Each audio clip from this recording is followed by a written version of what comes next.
As we begin today, I think we should begin by, of course, expressing our gratitude to everyone who is on the front lines of this public health emergency. Thank you for all you are doing and the sacrifices you are making to make us all safe. Before we begin, a brief comment on today's agenda. The agenda in the coming weeks as well. Today, as you see on our agenda, we have one report that is required by City Council. Then we'll have a presentation from the department on the status of recruiting and hiring, a report we have been long planning to have, but we'll, of course, as everything we're doing now, have a slightly different focus due to the public health emergency.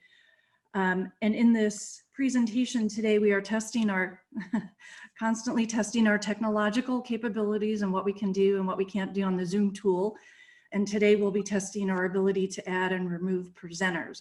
It's an effort to bring our Zoom meetings back to how we conducted them in the pre-Zoom era, when we called upon members of the department to present and answer questions. After today and in the coming weeks, we expect to have additional presentations, many of which were planned prior to this public health emergency and before we transition to Zoom. Next week, I expect we'll have members of the Watts Gang Task Force present here.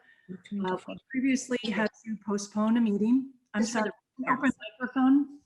If you could mute your microphones when you're not speaking, thank you.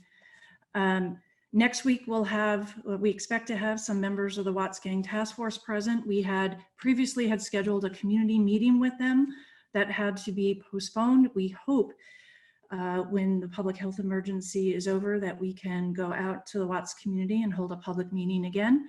But in the meantime, we believe that they will be with us on a Zoom call and will present some of what they intended to present to us in March.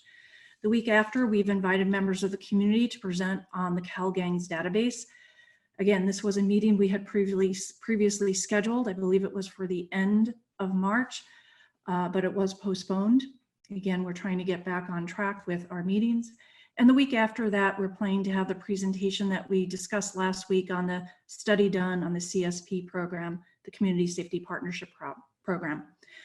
I expect all of this is dependent on our circumstances, of course, but we have a number of confirmations already, and it is my hope and desire that we will proceed in that way. That is just informational for everyone, both on the commission and in the public, on how we're trying to catch up with our agenda and how we're intending to continue to do some business in the future.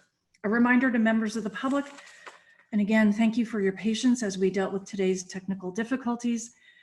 But you can participate in today's meeting in one of a number of ways, many of which are spelled out on the agenda. You can call in and listen, but not speak. You can submit written public comment to the email address, policecommission@lapd.online. You can log into Zoom, as many of you have today, and be present at this virtual meeting. And you can call into this meeting via a phone number that's listed on the agenda and press *9 if you want to speak on that agenda item.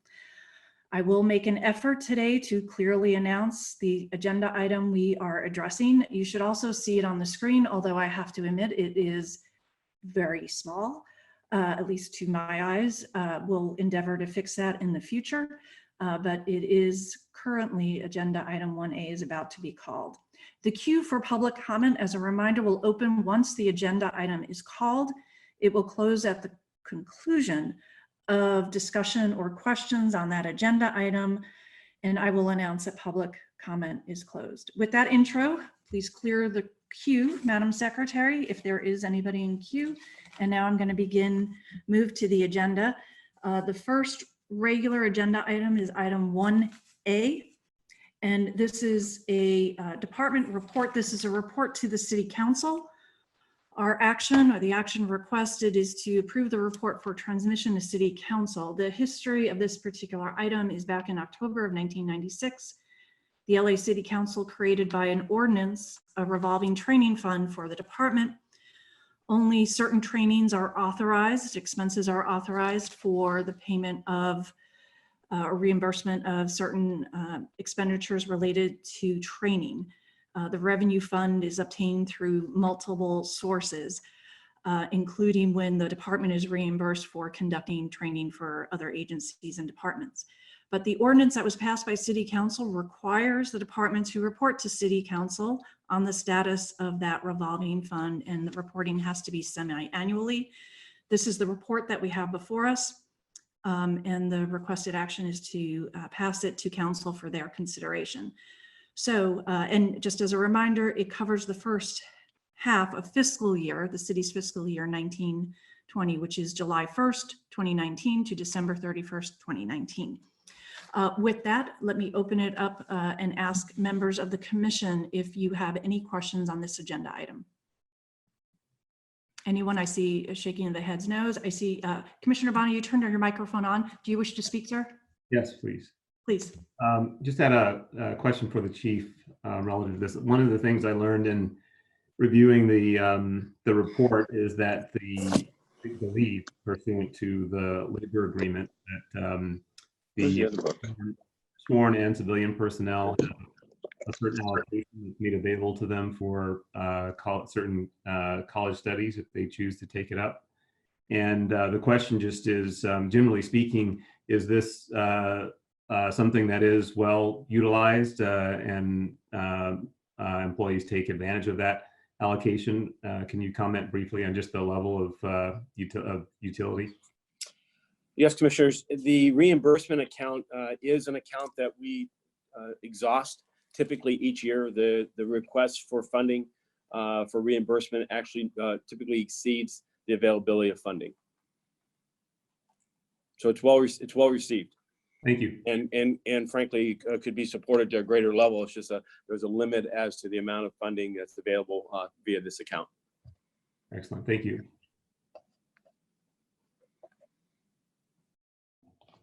Very good. Are there any other commission questions? I don't see anyone attempting to unmute their microphones.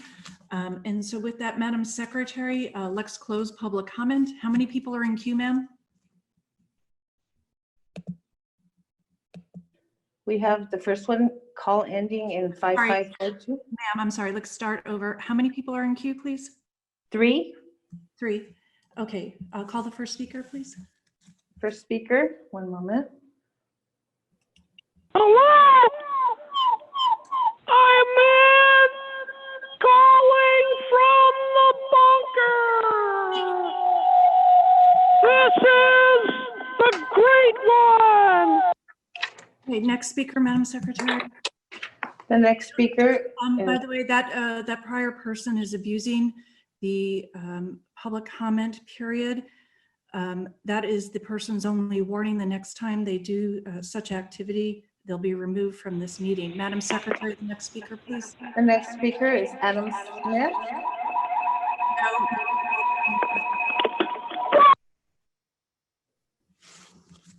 Hi, can you hear me? Yes. Hello? Yes, go ahead, please. Can you hear me? Yes, I can hear you. Go ahead, Adam Smith. Oh, I'm gonna pass.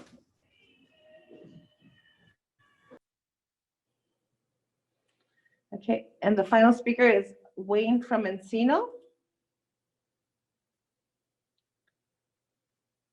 Live and on television, this is the Wayne from Encino Video Bunker Network on Item 1A. Woo! Now we're gonna train police officers how to do the right thing during this corona epidemic.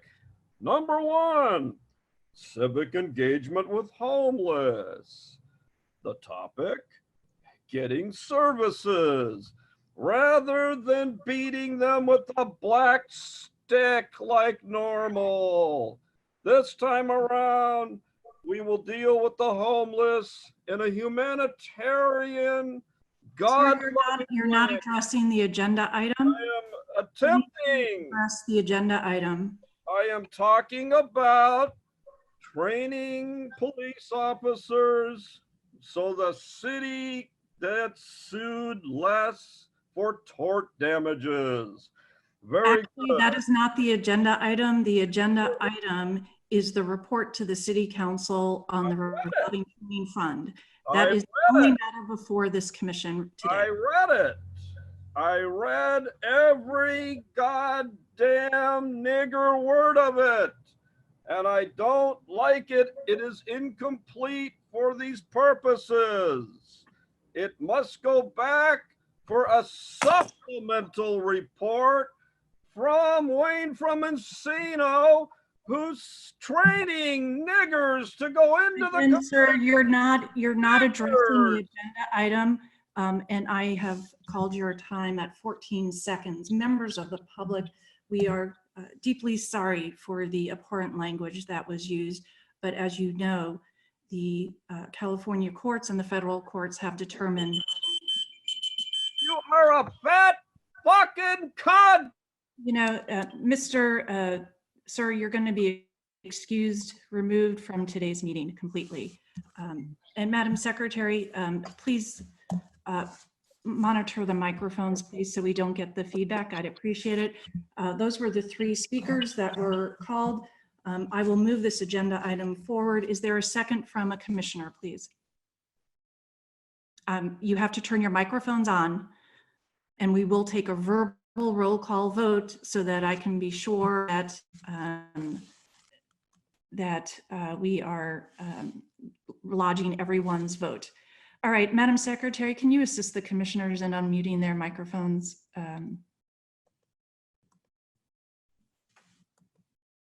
Okay.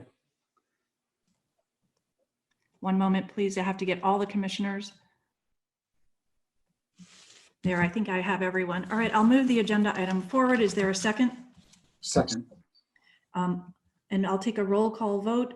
I will vote yes. Mr. Soboroff? Yes. Commissioner Goldsmith?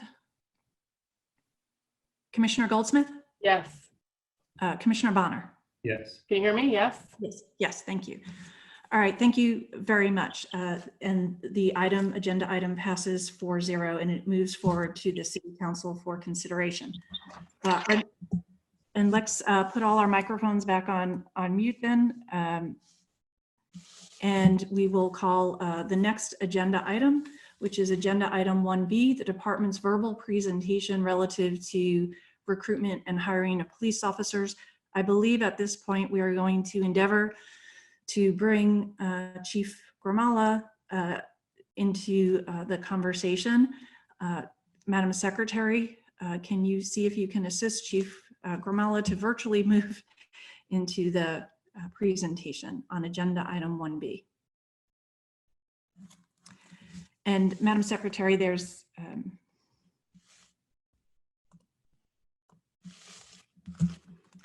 we're on agenda item 1B. If you could remove agenda item 1A from the board.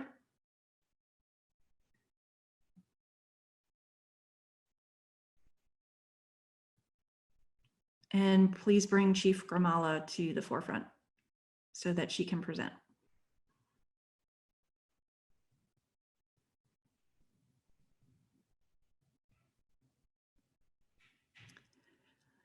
Mr. Tiefenk, I suspect we're having some technical difficulties here. Are you able to assist the board secretary in any way? Yes, Madam President, I'll leave the room and come back in just a moment. All right, thank you very much.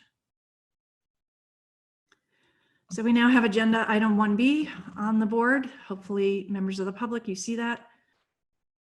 And the next step, of course, would be to bring Chief Gramala into the room.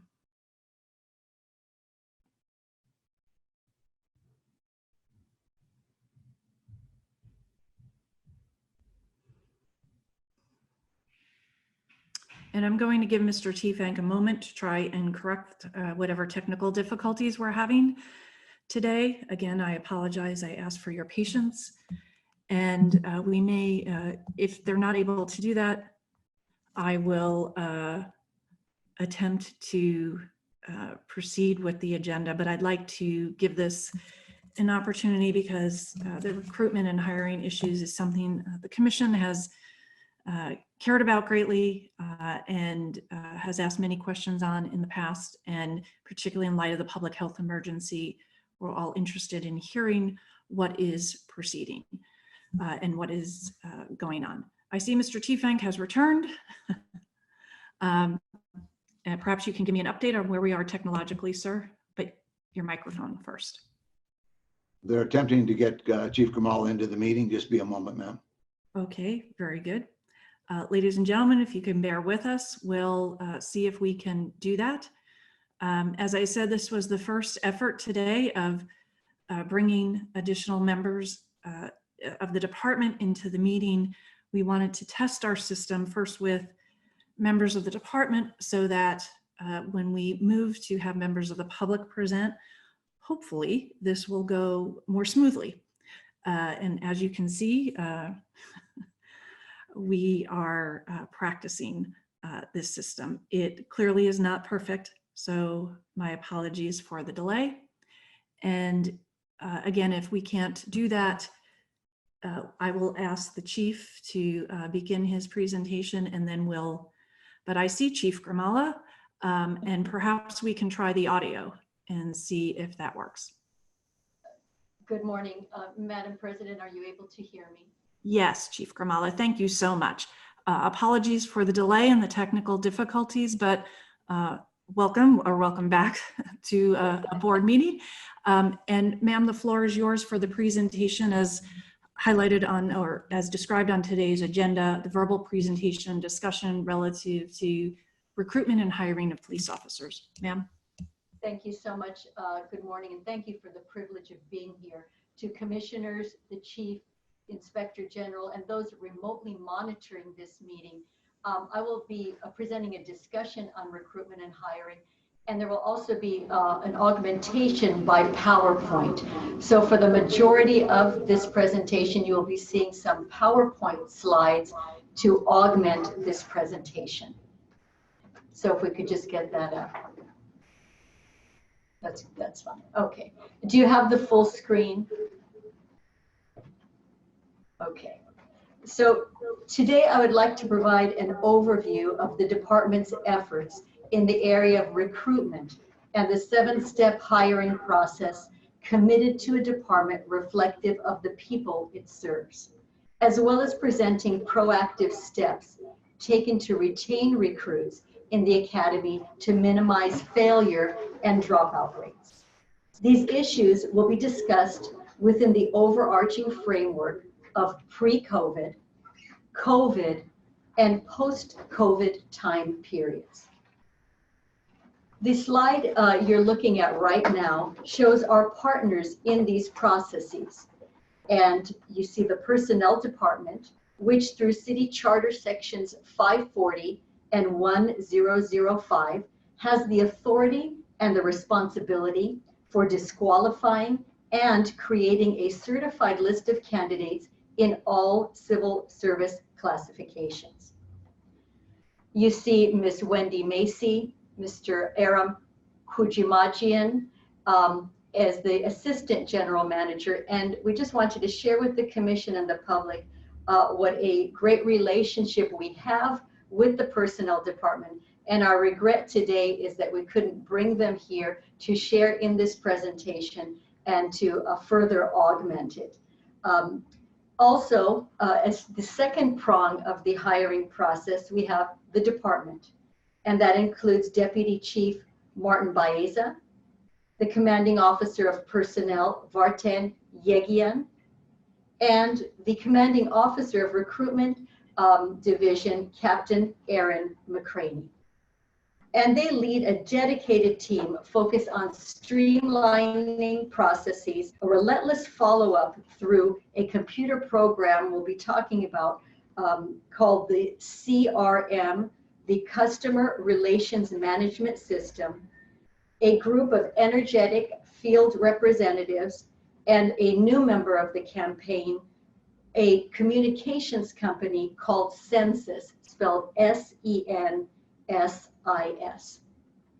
I'd like to just take you quickly through the slide you're looking at right now, which shows the list of duties and responsibilities unique to the Personnel Department and also to the LAPD, and those with which we share responsibilities. In addition, it is important to note the asterisk, which as of February 2020, we are averaging an overall period of in the neighborhood of 135 days to hire a candidate from beginning to end. The Chief of Police has made it very clear from the onset that he has a goal of 90 days for processing. And while we are eagerly trying to meet that goal, we have improved from an initial time period going back a year or two to 200 plus days to 185 to 90. And now through the CRM process and some active follow-ups with the candidates, we're looking at 135 days for hiring on average. Looking at fiscal year 19-20, we have also enjoyed fiduciary support from the mayor's office, the city of Los Angeles, at $650,000, and from some generous private donors, the Ballmer Corporation and the Weingart. Ballmer at $250,000 and Weingart at $100,000. And when they made those donations, commissioners, they were emphasizing the need for the department to focus on diversity candidates. Again, back to the theme and the goal of having our department properly reflect the people it serves. And as we look at attrition rates, and we'll talk about that a little later throughout the department, the chief and the shared department's concern that we will be losing at least 40% of our African American workforce, especially within the sworn ranks, in the next 2 to 3 years, and that would average about 40%. So we are looking actively in all of our programming, all of our endeavors with the personnel department in our partnership to increase diversity of African Americans, women, and Asian Pacific Islanders.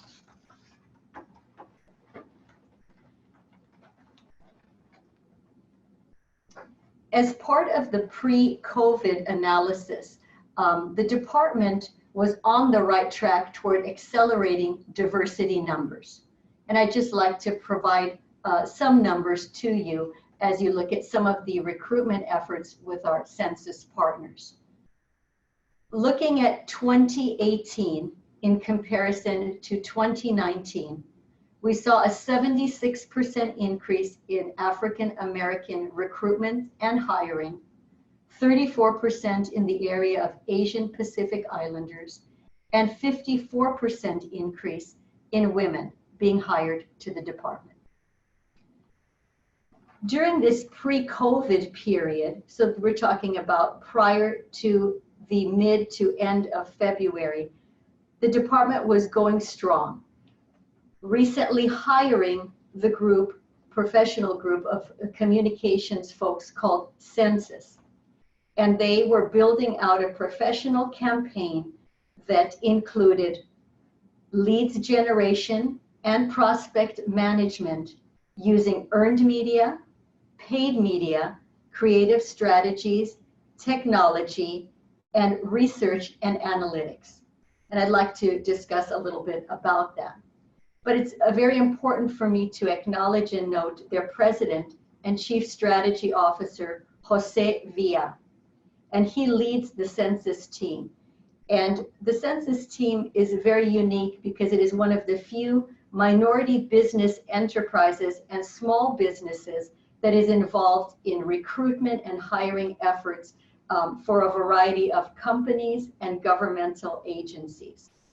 So we had just launched our relationship with Census with the support of the chief of the police when the COVID virus took hold. And we found our communications with Census to be one that had emotional intelligence, was very focused on what the department goals were. They didn't impose their own goals, but they were looking at ways to increase our footprint in all of the areas that I had just delineated. So capturing also those that came into the joinlapd.com website, which would lead you into the MyPD application and sign-up process. And never before did we have the tools from a vendor to reconnect with all prospects who checked in to the Join LAPD MyPD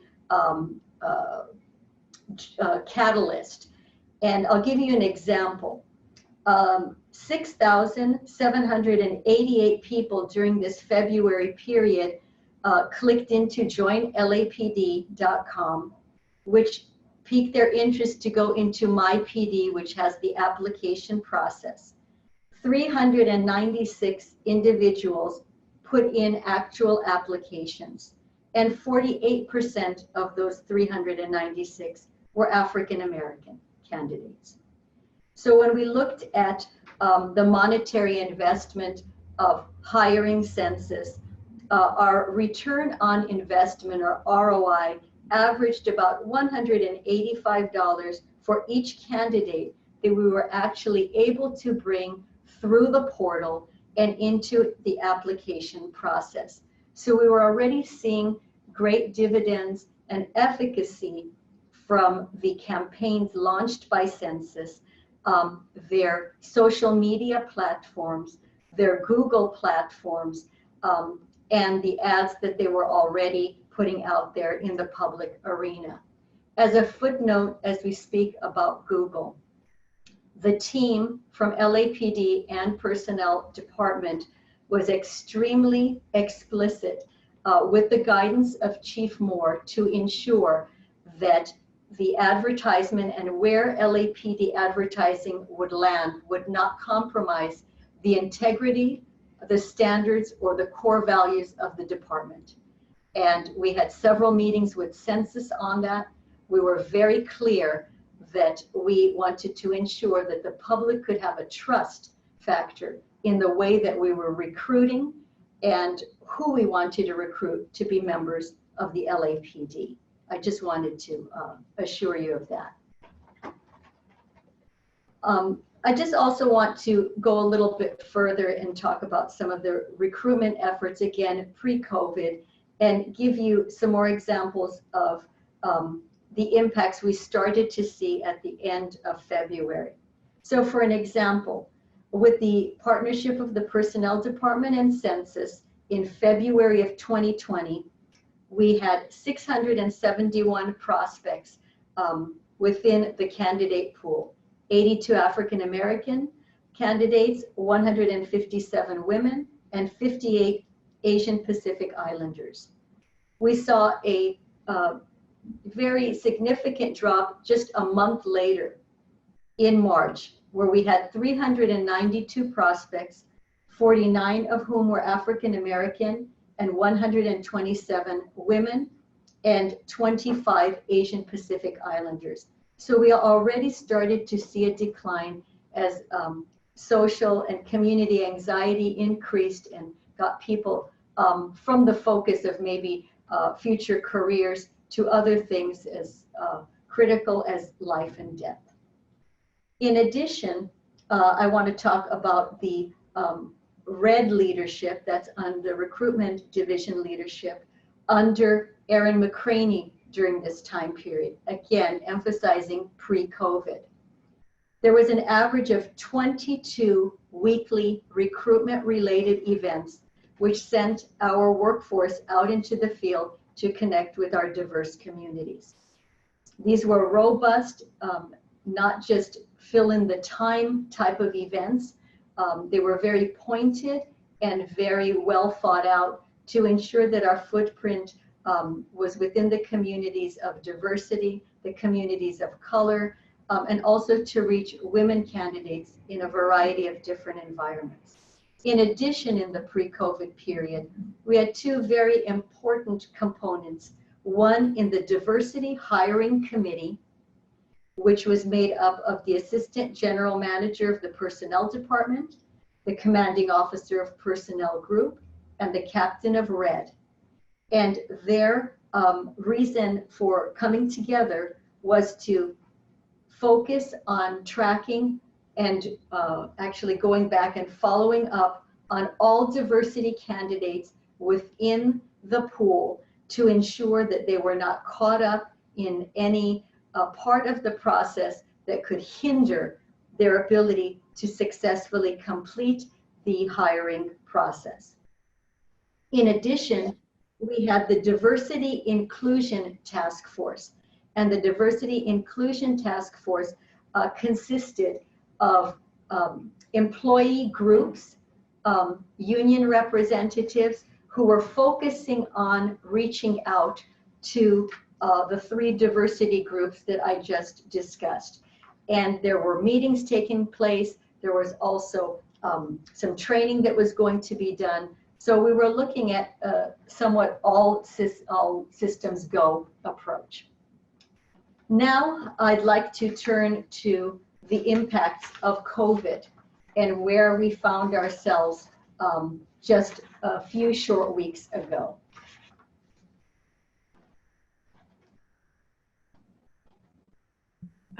Chief, before you do that, I just missed some numbers that you gave a little bit earlier in your presentation about the successes the department felt it was obtaining with respect to African Americans, women, and Asian Pacific Islanders. It was earlier in your presentation and I just didn't write down the numbers. I thought I wrote down, I caught the end of it with Asian Pacific Islanders, I believe 34%. Could you just repeat those statistics before you enter the post-COVID-19 issues? It was earlier in your presentation. Yes, Madam President. We were looking at 2018 and 2019 numbers to show were we really accelerating our promise and goal to increase African American API and women within our workforce. And the African American number was 76% increase in 2019 over 2018. Asian Pacific Islanders, a 34% increase from 2018 to 2019. And for women, a 54% increase from 2018 to 2019. Thank you. Thank you. Now, the slide you see here, I know it looks a little bit busy, but what I'll be speaking of will be augmenting some of the information you're reading if you would like to take notes. But when COVID struck the world, and clearly the Los Angeles city and community, we were worried, we were anxious about how we, the personnel department and the police department, would be able to maintain a flexibility and still process those in the pipeline who are interested in becoming Los Angeles police officers. So first, I'd like to share 4 areas of challenge that we had, and then go over some of the responses to these challenges and modifications that we have made in partnership with the personnel department to the 7-step hiring process. So in the areas of challenge brought on by COVID, the first was reduction in travel and our ability to visit public spaces. Both of these came somewhat to a complete halt. For example, our personnel strength within recruitment division is approximately 61 individuals at any one time. 6 of those were loans that Chief Moore generously gave us to help accelerate the processing, the review of documents in partnership with the personnel department so that we could move things along, so we could sooner reach the 90-day goal that the chief had set for us. 41% of the 61 employees in recruitment division found themselves either mobilized, struck by illness, or had a family member that put them in the unique group where they were telecommuting. So I just wanted to share that with you. The second area of challenge was in the telework process. While some telework can be done within recruitment division, their bread and butter is to go out to physically communicate and contact members of the public. So they were able to do some telephonic work, some computer work, some review of documents, but their strong suit was basically at a standstill because they could not do face-to-face or group interactions. The third point to that, with telework, as we can see even with today's presentation, there's always obstacles to off-site work, as very few of us have been in that world or had to communicate on a daily basis, be it meetings or other types of communications efforts. So that created some challenges as well. But the fourth and most significant, and quite frankly, I'll share with you, somewhat heartbreaking because of the work put into it, was the cancellation not only of planned testing, but of 3 significant and major recruitment initiative events that were already planned.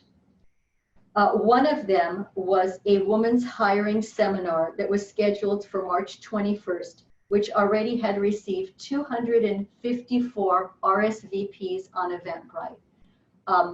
I know that Commander Flores was involved with it, Lieutenant Amira Smith, the speakers, the content of that seminar was widely advertised and was set to go when we had to cancel it. And looking at 254 RSVPs gave us a glimmer of hope that there was genuine interest out there. However, we could not communicate with those people in the way that we had planned. The other blow we took was on April 25th in Operation South Bureau, in cooperation with the Baldwin Hills Crenshaw Plaza, significant members of the African American community, Hispanic community, and others, was a health, safety, and hiring fair for all public safety classifications, with particular emphasis on the police department. All systems were go again, great interest in it. Radio stations from the area were going to participate, and we had to cancel that as well. Our hope is to reschedule in June, July, or August. And the third was a very large College Days Expo that had to be canceled as well. So those things kind of broke the heart of many people within recruitment because so much effort had been put in, and we also saw a great deal of interest. The other cancellations we had to do when we talk about planned events testing was some of our study halls that we do, and I'll get to those in greater depth shortly, for firearms and also for physical preparedness for candidates coming into the process. And we found some remedies for one of the 2 of those, and I'll get to those shortly. But because of this COVID period, we had to rely heavily on marketing efforts. And those marketing efforts, thanks to Sense's strong footprint, were able to continue to go through. But we also saw during this period a concern for overall candidate cancellations for several tests, a lack of return phone calls or returns to emails, as again, the distraction of COVID impacted everyone's life. But I'd like to also tell you how the personnel department and the department itself has responded and rose to the challenges that COVID brought to the testing process. And I'd like to share some points with you. First is what we call the PQE. It's the Personal Qualifying Essay. And we were able to offer this essay, which is the first step in the process, online starting March 20th.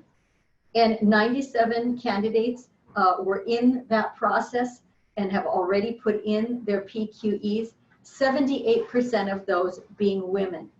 And we think that high number came about because many of these individuals were those who are planning to attend the women's hiring seminar.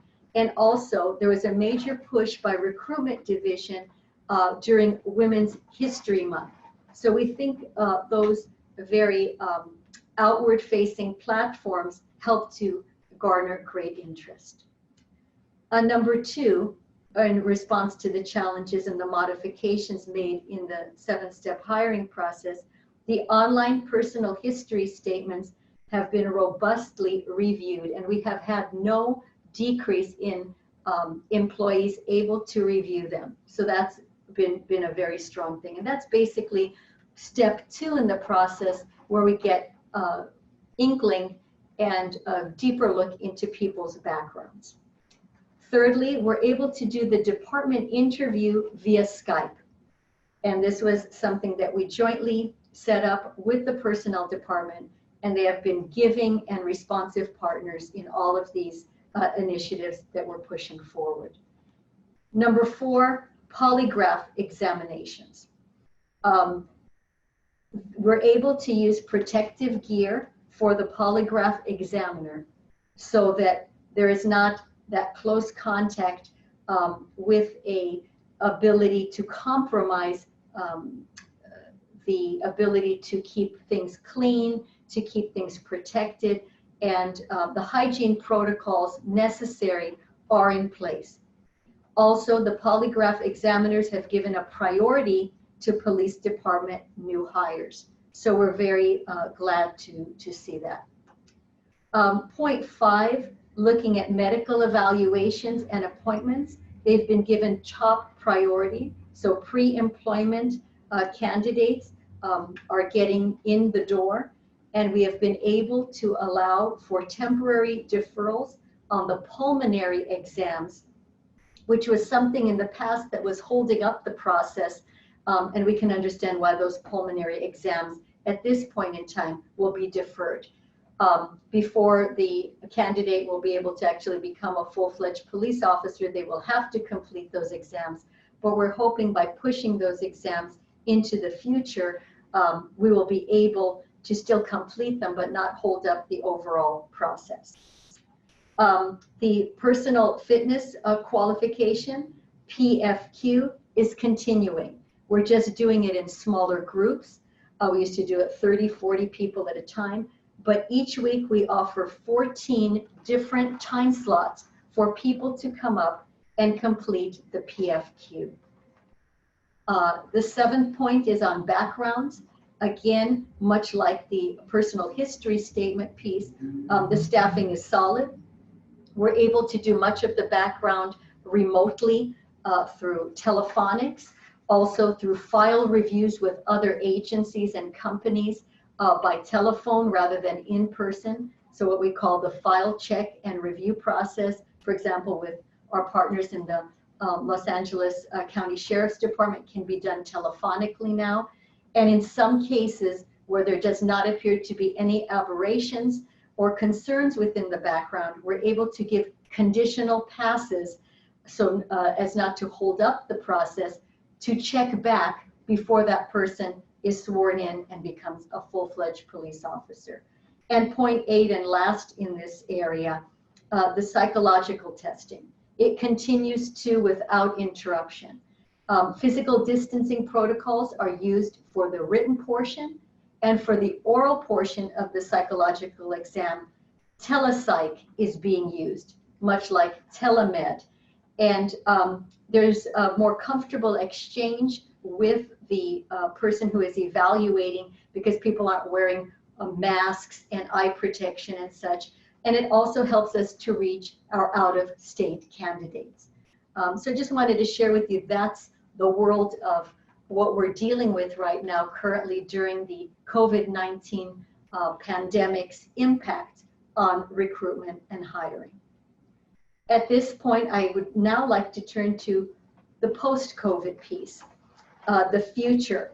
How do we get back on track? So where do we go from here? So to share with you some numbers. Currently in the Academy, we have 6 classes. And there are 218 total recruits. 81% male, 19% female, 14% being African American. The current and latest class, what we call our April class, has 35 individuals. The upcoming May class will have tentatively 30, and the June class, to round out the fiscal year, will also tentatively have 30. As commissioners, you're probably aware already, we used to average approximately 50 to 53 recruits graduating. So we are seeing a diminished number by approximately 20 to 23. The good news is when we look at the overall candidate pool currently in the processing, we have 982 viable female candidates, 2,878 viable male candidates. And this is based on the candidate to recruit conversion rate that we look at. And there's a formula to that that shows us that possibly 322 individuals could be hired from this pool in the next 6 months. So that gives us some good news that we can populate oncoming classes. Again, maybe not at the numbers we would like, but at least in medium double digits, 30 to 35. Also moving forward, we eagerly anticipate the resumption of robust field events, public events, seminars, which will increase with public contact, rescheduling of the hiring and safety fair in South Los Angeles, rescheduling of the women's recruitment and hiring seminar, and also continuing to grow a mentorship program that has been very roundly supported by the Chief of Police. So when we were talking to recruits that successfully graduated from the police academy, and Mr. Tifang, this goes to a point you made with us several times. Are we interviewing and talking to successful recruits upon graduation to see what worked for them in the process? What did they find to be something that boosted their chances for success? And when we specifically spoke to many African-American successful recruits, they told us that having a mentor or having someone within the department that took an interest in their progress and success was very important to them. So I shared this with the Chief of Police. And in addition to the mentors that we have within recruitment division, the Chief's vision was to have this grow larger and to bring the entire department with the support of the office directors, Chief Horace Frank, Chief Robert Arcos, to ask their employees to become mentors, to sign up to become mentors. And over 122 police employees have already done so. And prior to COVID, a training program had already been created so that we were just not saying, okay, today you're doing this and tomorrow you're a mentor. We wanted to ensure that mentors had tools so that they could properly support the recruits. So we're hoping to relaunch that mentor program and move it vigorously forward and increase those ranks of 122 to a larger pool so that every recruit going through the process could conceivably have a mentor. In addition, a census will be ready to launch once COVID passes us or diminishes, a creative outreach campaign that is unique to women, African-American candidates, and to Asian Pacific Islanders moving forward.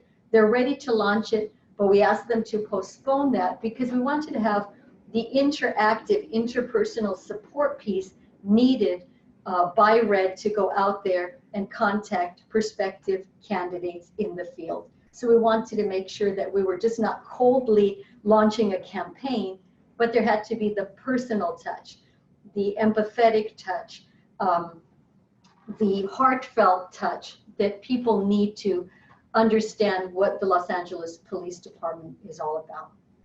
So now for the next and last 4 slides, I'd like to show you. This one's fine, we can leave this one up. We want to talk a little bit about attrition, dropout rates, and where we find ourselves today.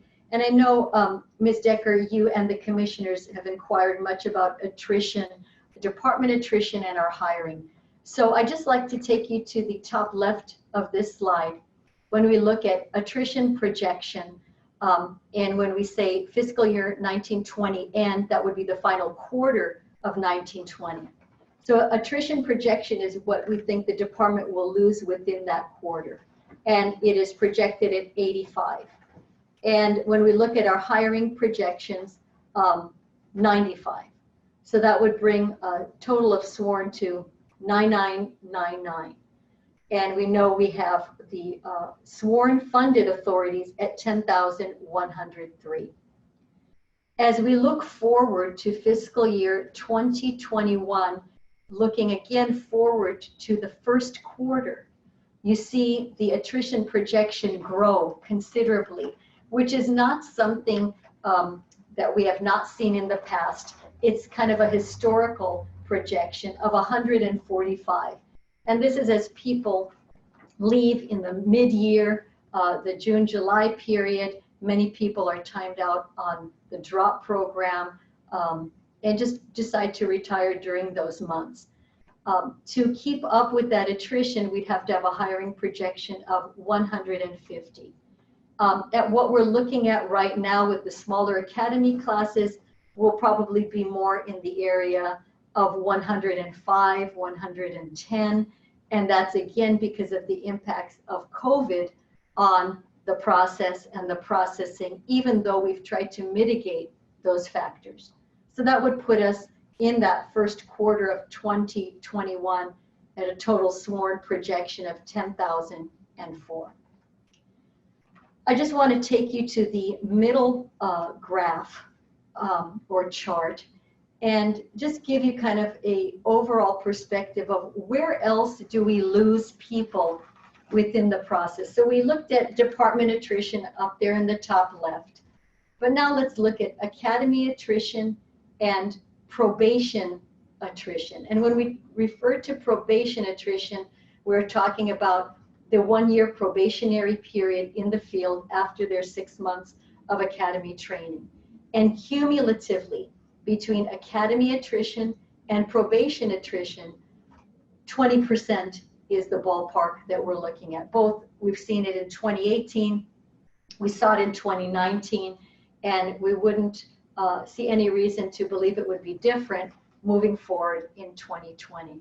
And I just think that's important as we look at building the larger class sizes, looking forward to post-COVID, because we still lose people in the academy, we still lose people during that probationary period, and it's almost even at 10% in each of those categories.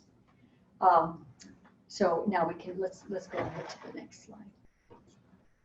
So just to answer the questions you may have looking at dropout rates. So when we're talking about this particular slide, this is within the application process. So we took an illustrative sample period of March of 2019 to March of 2020. And when we looked back historically, this is very representative of what we've seen in past years. So the two largest dropout areas are backgrounds and the psychological review. And with backgrounds, the chief has asked us to work with the personnel department to see if there are any artificial factors which are causing people to be disqualified within, excuse me, the background period. And as society changes, societal norms change, do we have something that is artificially becoming a barrier to those trying to go through the process? One of the areas in which we're still discussing the pros and cons is marijuana use, and the fact that we see the aspects of change within that, and how prominently does that factor in a disqualification process. Another area of concern both to the chief of police and the personnel department is the fact that we have financial disqualifiers. If someone, for example, had a non-sufficient funds check in the amount of, for example, $400, $500, a few times in their younger days, in their younger life, should these be financial disqualifiers? So we are still always in the active reevaluation, discussion period and process with the personnel department, so we can have a more realistic view of candidates without, and I have to emphasize this, without compromising integrity, standards, and at all causing public trust to diminish in the type of people that we're bringing on to wear this LAPD uniform. I'd like to take you over now to the next slide, and this is the dropout rate during the academy process. So the two, well, I'll start with the recruit generated, and then we'll get to the performance. So when you look at the recruit generated piece, you can see that it looks like the biggest portion is almost 19%, where once in the academy, the recruit will say, you know what, I don't think this is for me. I thought that the training would be different. I thought the career would be different. And we have total respect for people who decide that this career or job opportunity is not for them. Police work, law enforcement is not something that everyone has an affinity toward or is emotionally or physically ready to commit their life to. When we look at personal, you see 11.6%, and you may be asking what encompasses that. We oftentimes find that if there is a lack of family support for this career choice, we lose recruits in the academy. It may be a spouse, it may be the familial unit, which starts to see that perhaps their loved one will be at great risk, or there will be time spent more away from family. It usually falls within that realm, but it clearly could mean something else. And we do not force at all for that recruit to specifically disclose what that may be. Department generated, you can see that sometimes there are background issues which may rear their head during the recruit's time in the academy. Something where maybe a letter or some information, an email comes up, and it impacts that recruit's ability to finish because they will be disqualified on background. And then you can see some negligible percentages on IOD, injured on duty, and medical. They just have some other issue that comes up. But I think very important to the commission, and I know the chief of police has asked us to focus very directly on this, is performance generated deselectors or examinations. And the two main areas you can see are firearms and PFQ, so the physical fitness tests. So what the department has done is built in two very robust programs to deal with trying to bring a greater level of success to those recruits that may be challenged in those areas. Let me just very briefly talk about firearms. So before a candidate is given their letter to certify them to enter the academy class and they pass backgrounds, they are allowed to join what we call the Firearms Study Hall, where those are that have maybe not familiarized themselves with firearms in their life, maybe are familiar with firearms but may have some bad habits, are welcomed to come up to the academy for continuous instructions on how to manipulate firearms, how to use them to dry fire before they get into the academy. And we found that by launching what we call the Firearms Study Hall, which is a joint effort between Training Division and Behavioral Sciences Services, so our psychologists, our department psychologists, we are able to reduce the number of double fails of testing. So that means you failed a test twice on firearms in the academy to 0. In November of 2019, the Firearms Study Hall was launched, and we have not yet seen any recurrence of firearms double failures. So we clearly see the success between the psychology of using a deadly weapon and the actual training, familiarization, and manipulation is extremely important to front load before that recruit enters the police academy. Within the police academy setting, that Firearms Study Hall continues, and there is no limit to the number of times recruit can go ahead and attend at various junctures of their proficiency. Some may be more proficient than others, some still struggling, and the instructors make themselves available after hours to provide a very structured firearms study hall. The PFQ, we have a program, it's called CAPS, it's physical training to enhance strength and endurance, that takes place before the candidate actually enters the academy. We used to refer to them affectionately as the Tuesday, Thursday night classes, where they're welcome to come up to the academy, and for approximately 2 hours, we'll go through everything that they would have to do to prepare themselves for the physical agilities test for the processing, and also to build up their strength and stamina. So now, Omar, can we go to the last slide? So I just want to summarize some of these points here on this slide to look at how are we improving success rates and performance moving forward. So as we look at academy overall attrition rates, 2015 through 2018, and then I'll get to 2019, you can see where we had attrition at an all-time high in 2015 of 28%. And they were largely in these two areas I just discussed, firearms and physical agility.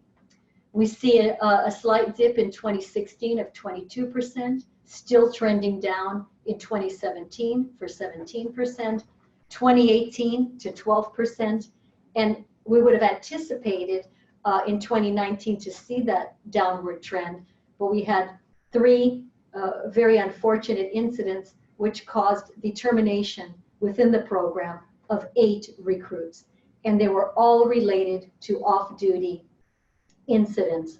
5 of them were to off-duty incidents which were alcohol related, and the others were integrity issues where there was some cheating with regard to some tests.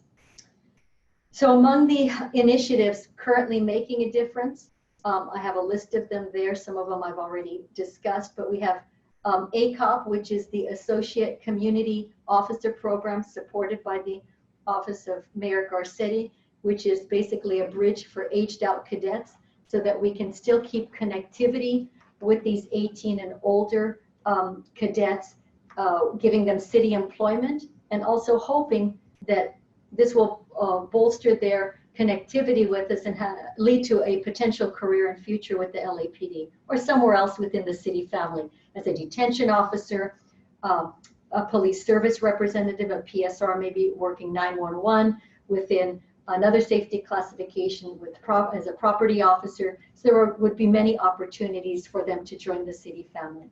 CAPS, we've already discussed. Firearms Study Hall, we've already discussed. The launching of the financial literacy program, and this is done with some of our financial partners in the private sector who want to help candidates who maybe are disqualified within the process learn to better manage their finances so that the soft denial or disqualification could be purged and they could re-enter the processing and become a viable candidate again. The mentorship program, which I've already discussed, and something that recently I added with Chief Baeza and Commander Flores. We took a look at how our drill instructors interact with new recruits from day one. And this was something that Chief Moore asked me to take a good look at, and I went up to some of the first days of recruits entering the police academy. And I saw kind of a mixed bag of drill instructor approaches to the new recruits. So in order to ensure consistency in our approach to new recruits, to support their progress, to avoid any perceptions of hazing, to promote equitable treatment, we're currently creating a drill instructor manual. None had ever existed before, to ensure that we have that equitable treatment and ensure that we have discipline within the academy process without punitive connotations. So now in conclusion, just a few last remarks. This information that you've seen today is quite a condensation. And I'm very glad at any point in time to show the commissioners the CRM online computer process and how the CRM allows us to track and push candidates through the system with great efficiency. And Vartan Yegian gets a great deal of credit for his shepherding of that, which also allows us to use email prompts and text prompts to ensure that people are not lost within the process. But presentations such as you've seen here today are given to the Chief of Police, minus the PowerPoint, but a robust discussion every 2 weeks. He has made it his priority that we come in there, we report on successes, but he clearly wants to see where we're struggling and where there may be failures within what we're doing.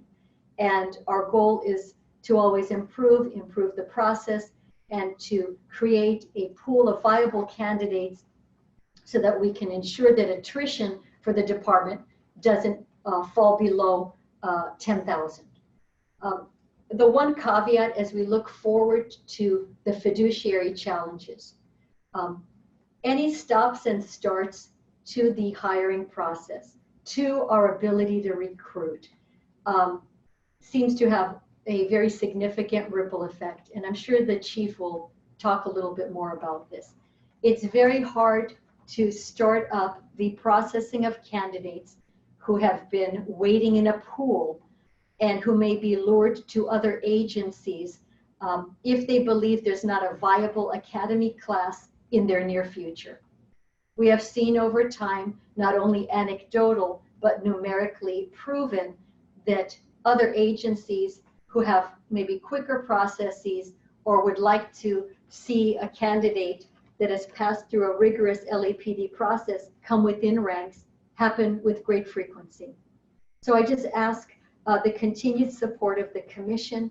We're trying to ensure that we can earn your confidence, that we are trying to build not only an efficacious workforce, an efficacious process, but a product that gives you the best and finest Los Angeles police officer that this city and all of our communities deserve. And I thank you for your time and attention. I'm available for questions now. Thank you, Chief. I have a number of questions, but I'm sure my fellow commissioners do as well. Why don't I ask the Secretary of the Commission to remove the PowerPoint so we can go back into, I guess it's panel presentation mode, and begin our questioning. In this way I can actually see all the commissioners and find out if I'm having any questions. As I said, I have a number of questions. I'm happy to go first unless a commissioner unmutes their mic, and I will defer to them. And seeing no mics unmuted, I'll begin, Chief, with a few overview type questions. And much of which, and by the way, I should thank you for a thorough presentation. A few follow-up points. I know previously Commissioner Bonner had made the suggestion, and perhaps Mr. Teefank as well, to speak to successful candidates outside in the academy to find out what was a successful recruiting tool, particularly with respect to African-American and women candidates. And I heard that you implemented that program, so thank you. I thought that was a good idea. But I apologize if I missed it. I didn't hear the ideas that emanated from those conversations. And I wonder if you could help me understand what sorts of ideas or what feedback you got from speaking to successful candidates in the academy. Thank you very much, President Decker. I think one of the important areas that came out was there's actually a family night where members of the recruit officer's immediate family can be present and hear about the process and what their loved one will be going through. Some of the feedback we received was the importance of having that maybe at more than one juncture as the recruit develops through the process and prior to leaving and graduating, so that family members can feel more a part of this lifestyle change that their loved one is going through. And that's something that we're taking a look at incorporating. I think we can't overstate enough the importance of a support piece to people coming into a law enforcement career. And I think it exponentially increases the chances of success of a candidate when they feel that that exists. So that was one of the issues. With regard to the improvements we've made in firearms and in different aspects of our arrest and control program and how use of force is presented and the multi-dynamic approach that of team teaching, that got great feedback from the recruits. And when I say team teaching, as concepts are built upon within the academy training, each exercise builds upon evaluation of the recruit's ability to bring them all into focus. So for example, when we talk about procedural justice, traffic stop scenarios will incorporate procedural justice as much as it will use of force, tactics, the physical completion of a ticket. And those aspects of training were very favorably received by the recruits. And they felt that the training wasn't so modular and so artificial that they were prepared to bring all of the disciplines together for a more successful outcome. When we talk about mentorship, and let me go back to that just for a moment. Years and years ago, going back decades, the LAPD often had generational recruits, meaning they had people who had law enforcement in their family, brothers, sisters, fathers, mothers, who brought them into this career. But we see more and more that's not necessarily the case. So we have people coming on the department that have no knowledge or experience to feed upon from people who have lived in the Los Angeles Police Department. And by having a mentor, by having somebody that periodically checks in, even if it be by telephone, by email, hey, how are you doing? Do you have any questions about your training? Are you being treated fairly? Anything that's causing you concern, so you think that you might be hampered in a particular training discipline. All of this stuff, by having somebody checking in with the recruit, seemed to be a hallmark of success. Thank you, Chief. My next question goes to the current situation, the current public health crisis. And I appreciate your optimism about being able to reinvigorate all these programs as soon as we get to the other side of this problem. But I also wonder, because this is an unpredictable situation that we are in, what alternatives the department is evaluating to ensure it can continue recruitment and hiring of trainees and cadets should this situation continue and that the public health crisis continues longer than any of us wants. And related to that is the impact of budget issues on what you anticipate. And I realize the budget has not been passed for the year. City Council is just taking it up. But at the same time, how are you anticipating the changes?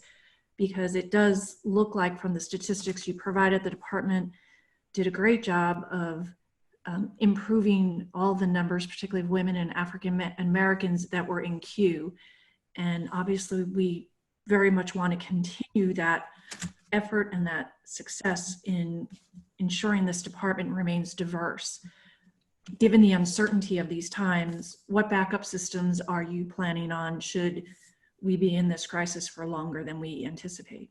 Yes. Well, looking forward for a 6-month period, Ms. Decker, we have a viable group of 322 candidates currently in the process. So again, while we would like that number to be larger, those are individuals that we think, based on the information about them at this juncture, we could get them into an academy class. So that puts us 6 months out from where we are.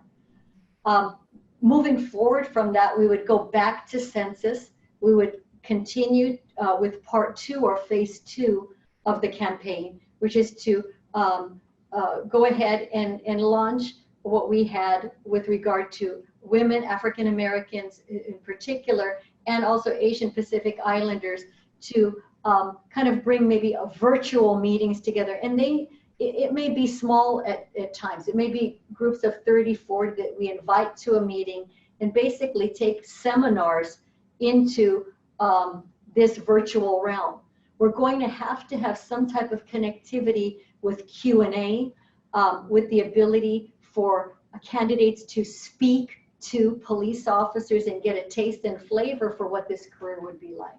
But Census is ready to move forward with us on launching those campaigns. So they're just sitting there on the back burner. We would hope, though, that we could bring our field force out into the communities in smaller groups, in groups that respect social distancing and hygiene. And it may just take a greater effort and more than 22 times a week that we go out into the field, but doing so with smaller groups and kind of climbing that mountain slowly but surely. But I think in the interim, we do believe we have at least 322 viable candidates for the next 6-month period, which hopefully, and maybe a little optimistically, put us past the larger COVID crisis. Thank you, Chief. I was going to ask you about virtual meetings in order to ensure that the groups that you successfully have recruited remain connected, and while not the most ideal situation to have virtual meetings, it is a way to keep all the candidates that you have in queue in process. So thank you for that. Commissioners, further questions? Anyone?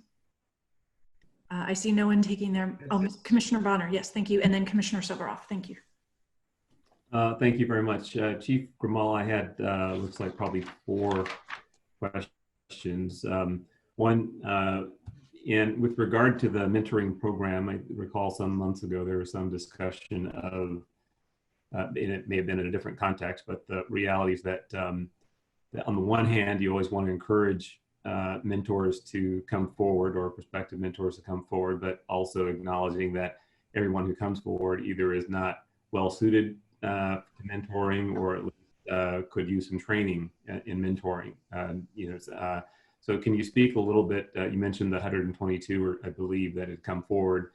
Can you speak to what, if any, training that is underway or will be underway to make sure that they're fully capable of getting the value of that experience? Yes, Mr. Bonner, I remember, and I forgot the context as you had mentioned, where not everybody can be a good mentor. What tools are we providing? So there was actually training that was going to be done in conjunction with a training bureau and also our behavioral sciences services to ensure that we don't just turn people loose. So what that would encompass is basically 3 prongs. There would be some training that they would go through, 8 hours of training on what the expectations of a mentor are. 2, the different ways in which you can connect, with the mentee on an ongoing basis that would be supportive. And 3, allowing the mentors to check in with both training division and behavioral science services to gauge their level of success and understanding by kind of doing a circle back on their ability to have connected or impacted the lives of these recruits and these candidates as well. So, and the last part in particular, I'll maybe want to talk understand that a little bit better. I think one of the constraints, having been on both sides of the equation, is that if you have a situation where either someone is a particularly effective mentor, and sometimes you don't always pick that up, or in the worst case where someone's not an effective mentor, the mentee is not always the best person to signal that or to bring that to light. So we'll want to have some conversation really about how to make sure that we're really setting everybody up for success on both sides of the equation. So appreciate that. Yes, and Dr. Snell will be involved in that as well.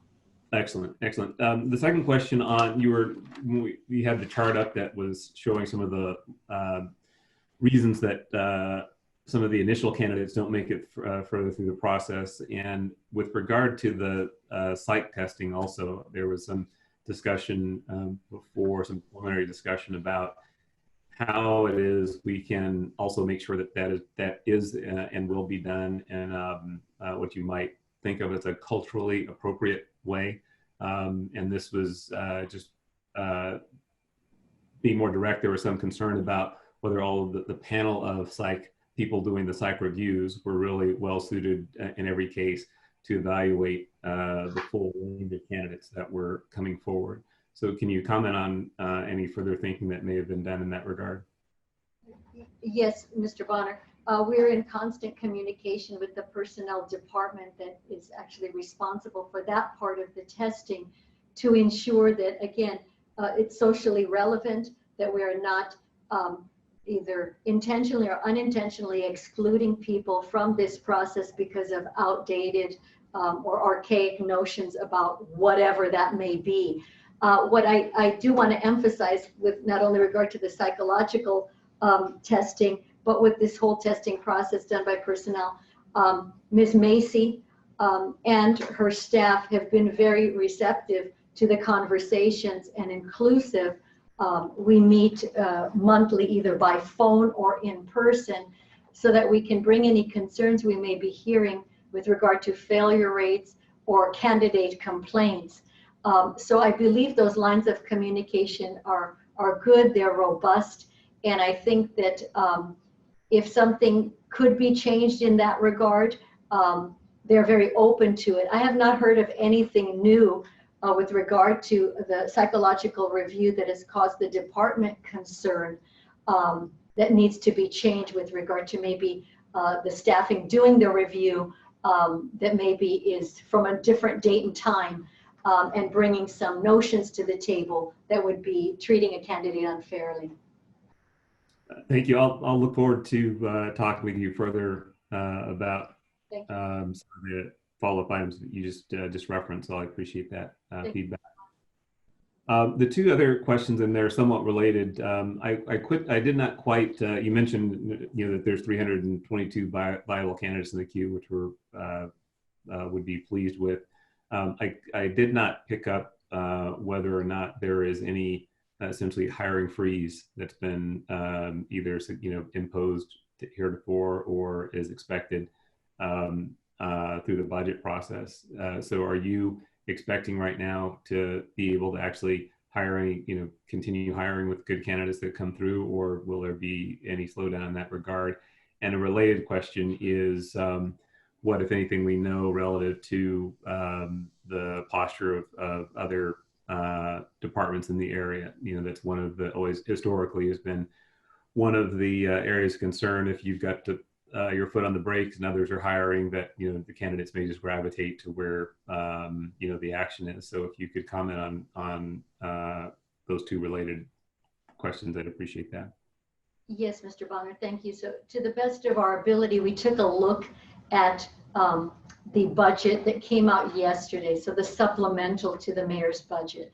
And it looks like there may be a recommendation within there of postponing a class and maybe some smaller class sizes, so a deferment of some candidates in the future. This morning, we were trying to get some more clarification from the CAO's office on what a deferment of classes would actually equate to, and what we didn't want to impose what we believe those words to mean. So we're looking at the future classes for basically it delineated August of this year to August of 2021. Class sizes are already very small compared to the past. 53, and now we're looking at 30. This current class, the April one that just launched, 35, but May and June, 30. So we're hoping that the smaller class sizes will be acceptable. I still don't have clarity on that. I don't know if deferment would mean pushing some more classes off or skipping a month and having a larger class. That still hasn't been fleshed out. And I know the chief was also reviewing that information this morning. I provided him some points from our budgetary folks, but we don't have full clarity on that yet, Mr. Bonner. Again, as I concluded my presentation, my concern is, and I believe the department's concern is, and then the chief, please feel free to weigh in, is any huge stops and starts truly affects the process long-term, not only short-term. And those candidates, again, will migrate elsewhere. Now, speaking to other departments, smaller departments around the area, you know, you have the Torrances, Anaheim, Beverly Hills, smaller agencies. I'm not quite sure of how they've dealt with or they're planning to deal with the fiduciary challenges that COVID has brought them. So I'm not sure what they're looking at with regard to their hiring picture. But I know my concern and the department's concern is that some of these viable candidates, if there's an opening and the ability to go elsewhere, they will. And our hiring process and its standards are extremely high and rigid, and those other agencies would be getting a heck of a good candidate as part of their ranks. And that's something that I don't want to see happen. Well, thank you. It looks like the chief has got something to add. So yeah, just so that we want to be very clear to the public, Chief Grimala is absolutely on point. If those that are interested in a law enforcement career believe that LAPD is no longer hiring, we're going to lose very valuable candidates and very capable individuals that should join what I believe is the finest police department in America, if not the world. We're hiring, and we're hiring as the process now that's impacting that is the coronavirus and our ability to do backgrounds, some of the testing, some of the attributes of what it means to be a qualified member of this organization. I'm really proud of the work of Chief Grimala, Chief Baeza, Vartan Yergarian, Captain McCraney, because they've made adjustments on the fly, both in our marketing as well as the use of marketing smartly, so that we use those monies to attract African-American women, Asian Pacific Islanders, as that we want to build and bolster those ranks. But also recognize we're in the middle of a pandemic, and as such, what do those marketing dollars do today versus what we could use in the sense of improving a process? They've focused on shifting to really improving the process because customer care, what you saw with mentoring, what you've heard about outreach and engagement with candidates, that's critical to us. So the 300 plus candidates that we have in the queue, it's going to be critical to us that we maintain them, that they know that we're hiring qualified individuals, and we want them to be a member of this department. Now, whether they're in the June class, if we stand down a July class, which is what's recommended by the budget, and have an August class, I look forward to working with the mayor's office and with our elected officials to moderate this class sizes, that as qualified people are here, that we grab them, we get them in the academy, and we get them hired. That whether that's a hiring plan that suggests that we put 35 in this class versus 40 or 45. Our experience during the last recession, during 2008, 9, and 10, that's where the department, I think we've learned that you can't stop and start the process, that this is a train, it has momentum, and we need to work within our budget, and we will, but make no mistake, in the next 12 months, we're gonna hire 500 law enforcement officers to be members of this organization. The Help Wanted ad is out, and we're hopeful that people are going to continue to come to us, whether it's, the outreach and engagement is impacted, the virtual meetings, the outreach of doing this remotely can be done. We work in a generation today that frankly doesn't necessarily come together as much as perhaps older generations did as far as job fairs and so forth. So they're accustomed to an electronic board, if you will, of contacts and engagement. But I'm encouraged that we can make the necessary adjustments. I'm really appreciative of the personnel department making adjustments on their provisions. For instance, the aspect of provisional hiring, we've had that aspect in the past. And the ability that you can't do a test today, but we'll hire an individual, get them ready for the academy, and carry out those provisional tests while they're in the academy. To the extent that those are necessary, those are the type of adjustments we need to do during this lockdown, during this COVID pandemic that we're going through. But all in all, we're hiring. The job, the Help Wanted sign's out, and we're looking for qualified individuals, and we hope that they're listening today. Excellent. Excellent. Thank you very much, Chief. Is that it, Mr. Bonner? Yes, thank you. Thank you. Commissioner Soboroff, I thought you wanted to ask some questions, sir. There you go, sir. You should be able That to. worked. Okay, is that good? Yes. I have two questions, one on attrition and one on the disqualifiers. Let me start with the attrition. Correct me if I'm wrong, but, and I think the chief just verified, we'll be recruiting about 500 officers going into our program. So 20% don't make it through for one of the two reasons, one of many reasons. So that'll be 400. Our attrition rate is about 500 a year in the department. Is that, did I hear that correct or read that correctly? Yes. Okay. Did you say, I hope not, that 40% of the African Americans in the LAPD will be going off the department in the next 3 years? Yes, and do you want to speak to that? 4 years. Yes, we're just going to lose them due to attrition and retire. Okay, I got to go back to that. Okay, so you lose 400. The attrition rate in the department is approximately 4% a year. 400 or 500 out of 10,000. Let's call it 5%. Are you saying the attrition rate of African Americans is 4 times that in the next 3 years? 400%? Commissioner Soboroff, we've let me to remind the conversation. What happens with the African American and women within the organization is we've had seasons, if you will, of hiring focuses and initiatives. And what Chief Khumalo is referencing is what we've recognized for the past 2 years, is that those individuals that we hired a great deal of outreach and engagement in the 80s for African American and women. In both of those areas was a heavy focus. And those individuals are now coming up on retirement. And so those projections, and those, by the way, those hires included and extended into the 90s. So those individuals are coming now upon 30, 35 years. And that's where it's a natural separation at a higher clip than their.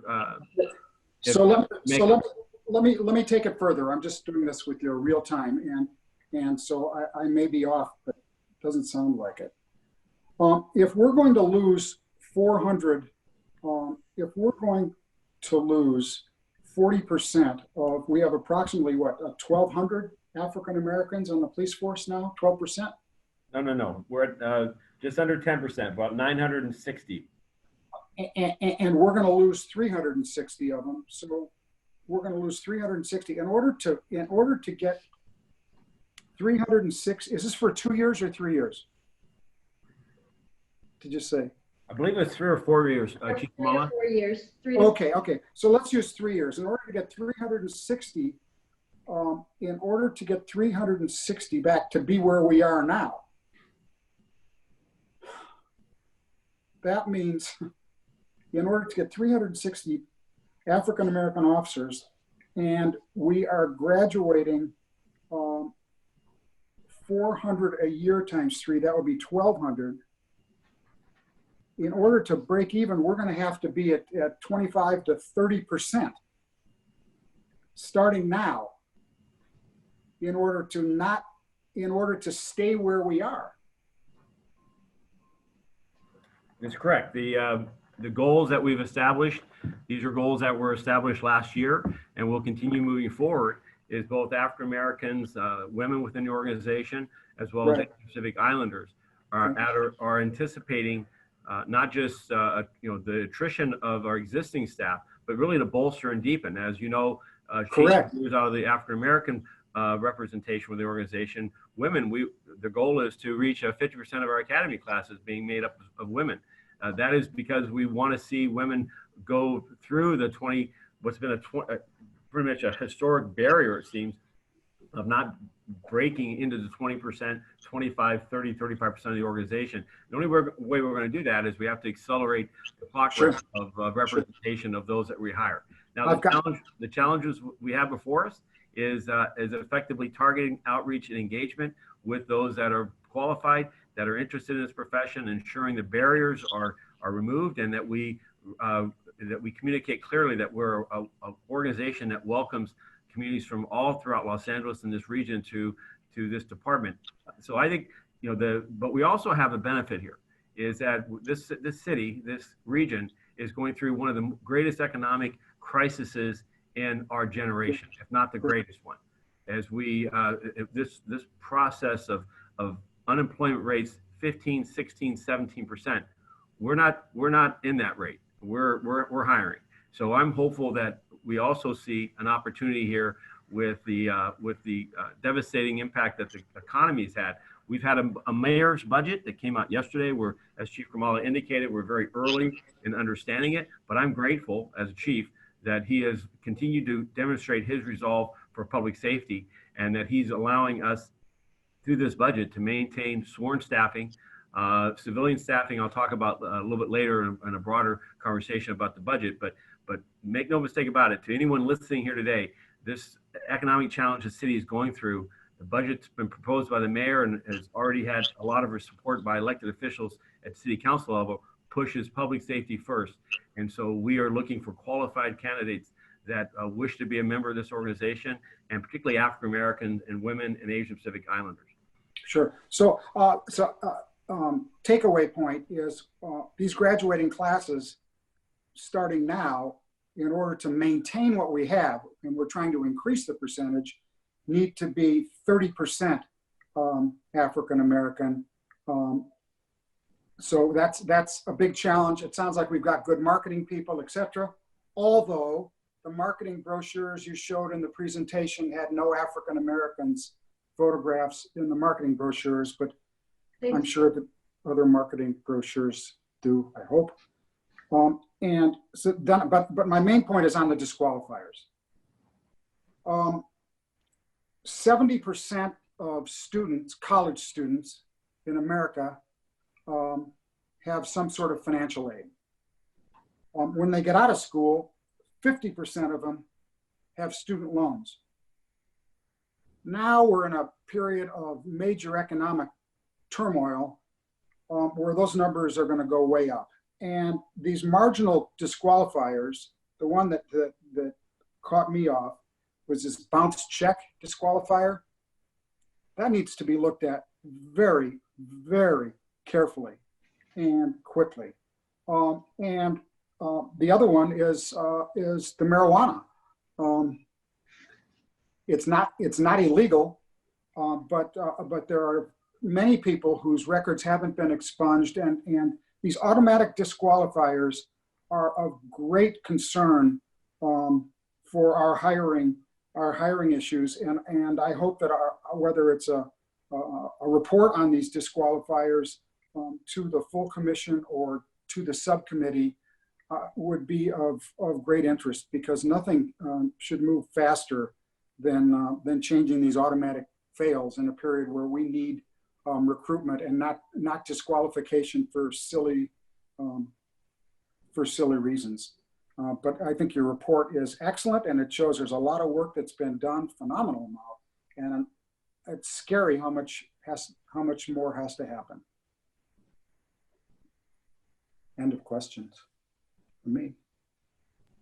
B, can you, Chief Grimala, can you briefly address the work of the City Attorney's Office on the revised cannabis background, and as well as the efforts with financial literacy and the hiring team that comes together each month on, for instances, on financial responsibility, the debates that occur relative to we're not bouncing someone out for a bounce check? Yes, Chief. So on the marijuana piece, it's still a work in progress, to your point, Mr. Soboroff, of keeping up with the times and ensuring, though, at the same time that we are not lowering the standards or somehow impacting the integrity of the candidate that we want to be a Los Angeles police officer. So those talks are ongoing. We have the city attorney's office involved. We're looking at the disqualifying areas that personnel department is the purveyor of, and the chief knows this very well. There's sometimes a little difficulty in getting a determination on candidates on why they were disqualified, because that is really part and parcel under the personnel department's purview, not the police department's. So sometimes there's some challenges, but I think to the chief's point earlier, the relationship has never been better. The lines of communication are great. We meet often with frequency, and we have a working group that is trying to make some strides in these areas. So my hope is in the future to report back to you or the subcommittee in some form to discuss the progress there, and also with financial literacy as well. And the chief has been pushing both of these areas robustly, professionally, but firmly for a little while now. And he wanted some of that to be socialized and germinated with the personnel department. So we're hoping to have a report back on those two specific issues to you in the near future.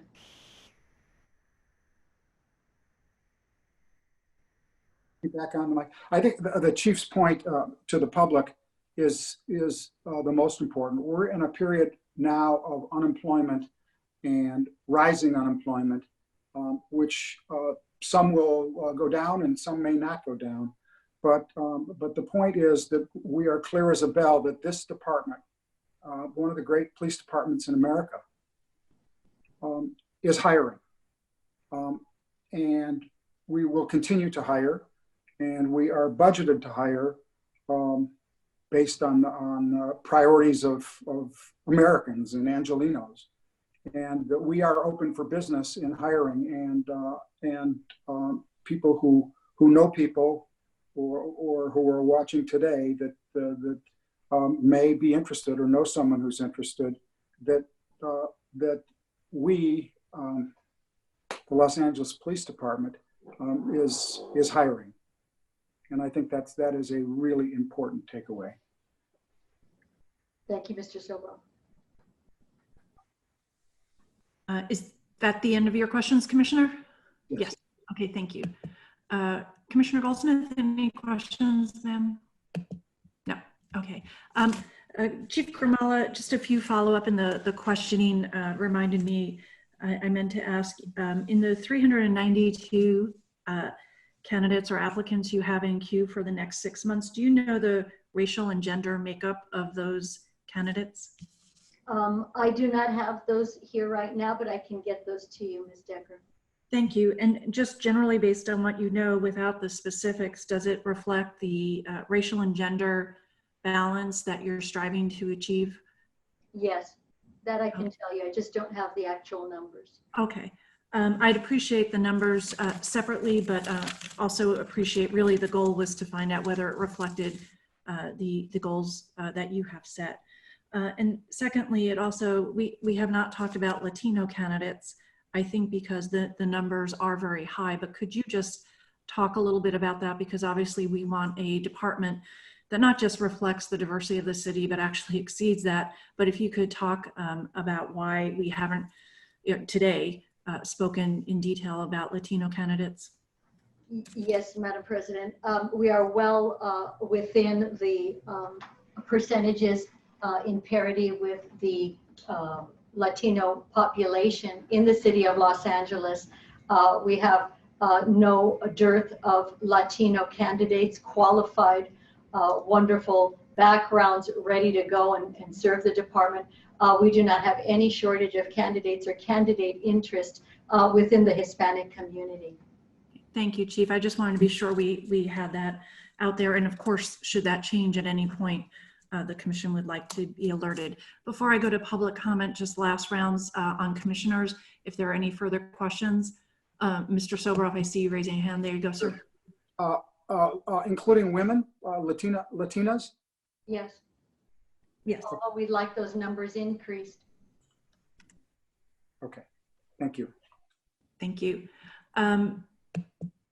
If there are no further questions of commissioners, then let me turn to the board secretary. Madam Secretary, please close public comment. How many people do we have in queue, please?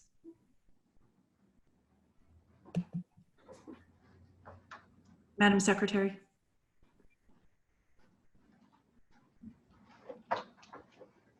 Mr. Teebank, I'm not sure if she's having a challenge. I'm sorry. We have 7 comments. Thank you, ma'am. And please call the first speaker. The first speaker is the caller ending in 5542. I believe that individual was previously removed from the meeting. Okay. Is that correct, ma'am? That is correct. All right. This is the individual, just so I can state a public record. This person is removed from the meeting, ejected from today's meeting. This is an individual who today has joined the meeting under different names. In fact, last week joined under a different name as well, using a fake accent. Today called in under 2 different identities.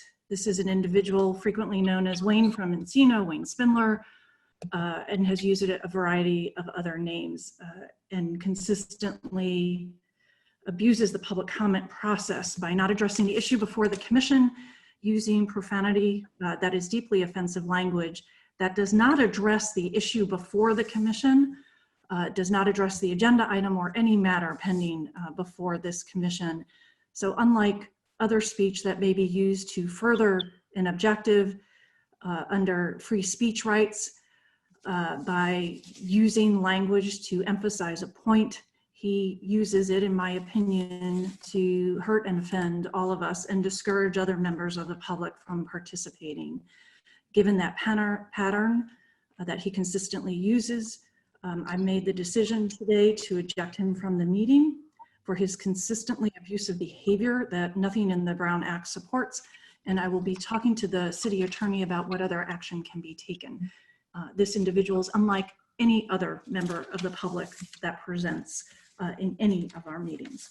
With that said, Madam Secretary, let's move on to other public speakers, please. I believe then we have 6 additional individuals. Yes.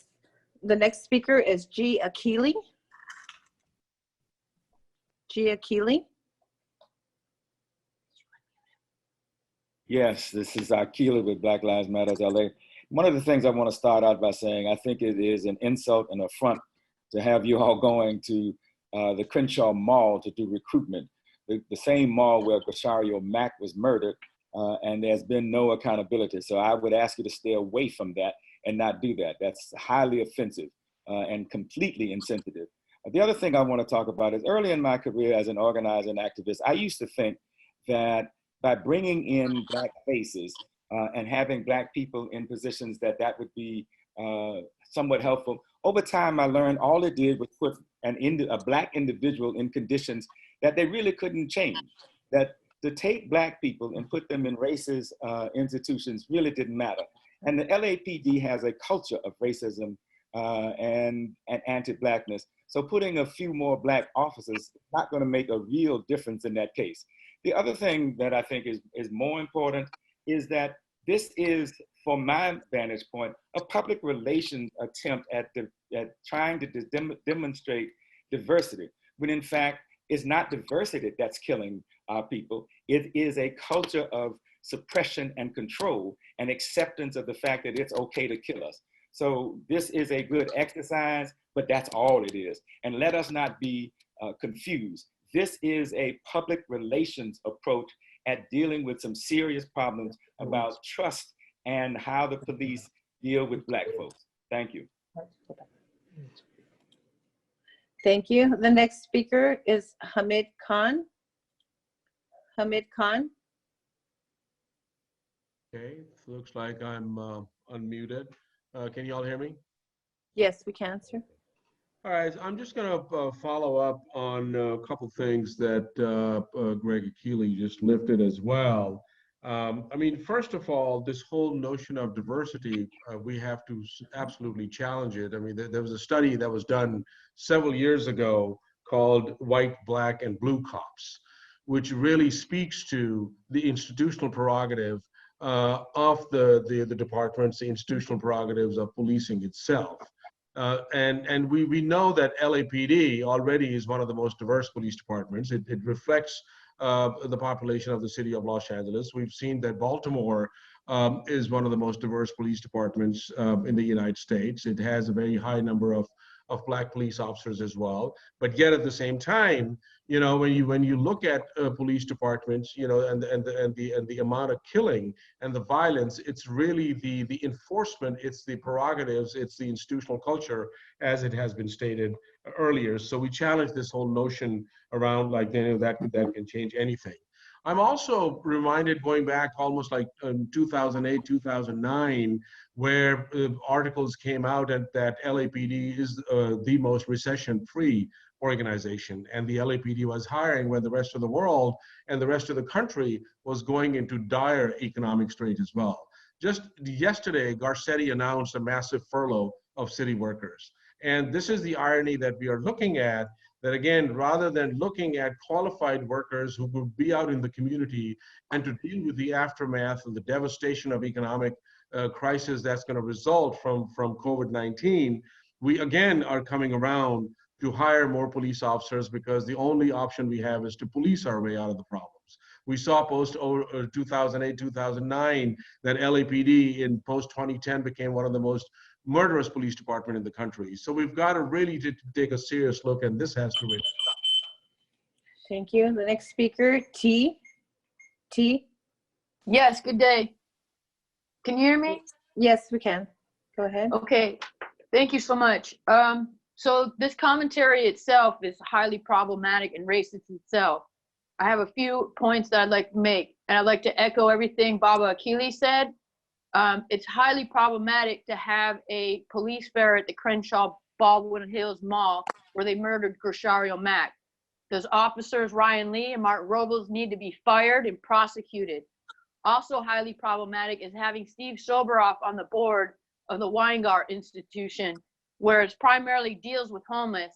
Already money is being allocated to the police department, so you don't need to be taking money from the Weingart Institution that's supposed to be dedicated for the homeless. Much of that fundraising and funds that needs to be had is to go to their essential services for the homeless, not the police department.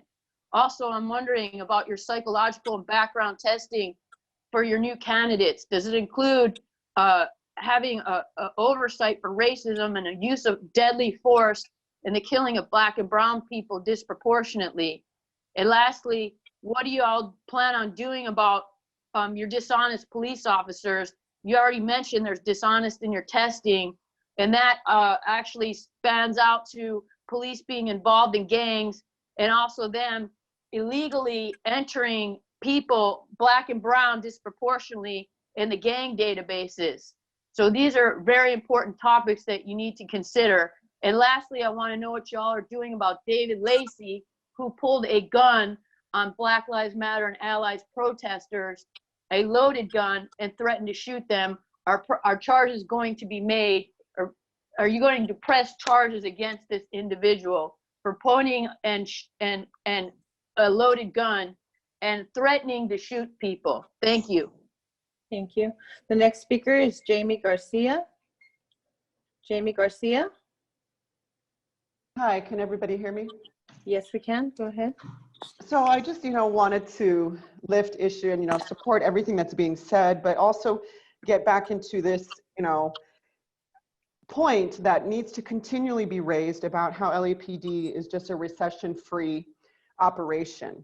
And again, 16,000 city workers. Now that really needs to sit in people's minds, because here we're talking about public safety, but we have a department that last budget was $1.8 billion. Now it's talking about continuing to hire people. Well, at the same time, being completely fine that Garcetti is not touching their money, but allowing 16,000 workers to be laid off or to be furloughed. So that's a huge issue. And that's what we continually see is the harm on our community, whether it's by not having money for jobs or the actual racist violence that police departments inflict on us. So that money that LAPD could stop taking could actually give us creative ways to deal with the pandemic that we're currently dealing with. And on top of that, diversity doesn't change the statistics of what the outcome is when law enforcement engages in the community. Now, I haven't been able to update my statistics, but let us remember that in 2017, the Black community was 5 times more arrested, 5 times more stopped, and at this point, 8 times more often was non-categorical use of force used on the Black community. So I cannot see how diversity has changed anything.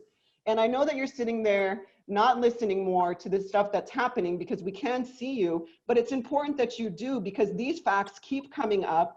The fact that your department has actually protected the city's ordinances that actually have exacerbated the pandemic should be something that weighs heavy on your mind, because regardless if you've made these city ordinances, you have protected them. So we have thousands of people that are unhoused, that are vulnerable to this pandemic, and you are for that. Thank you. The next speaker, Horatio Saenz.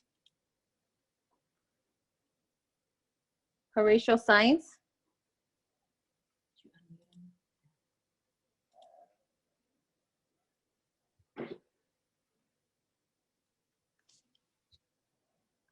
Next speaker then.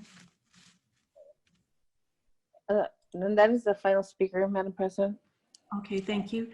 There's no requested action to be taken on this item, so we'll move on then to the Chief of Police report. Sir?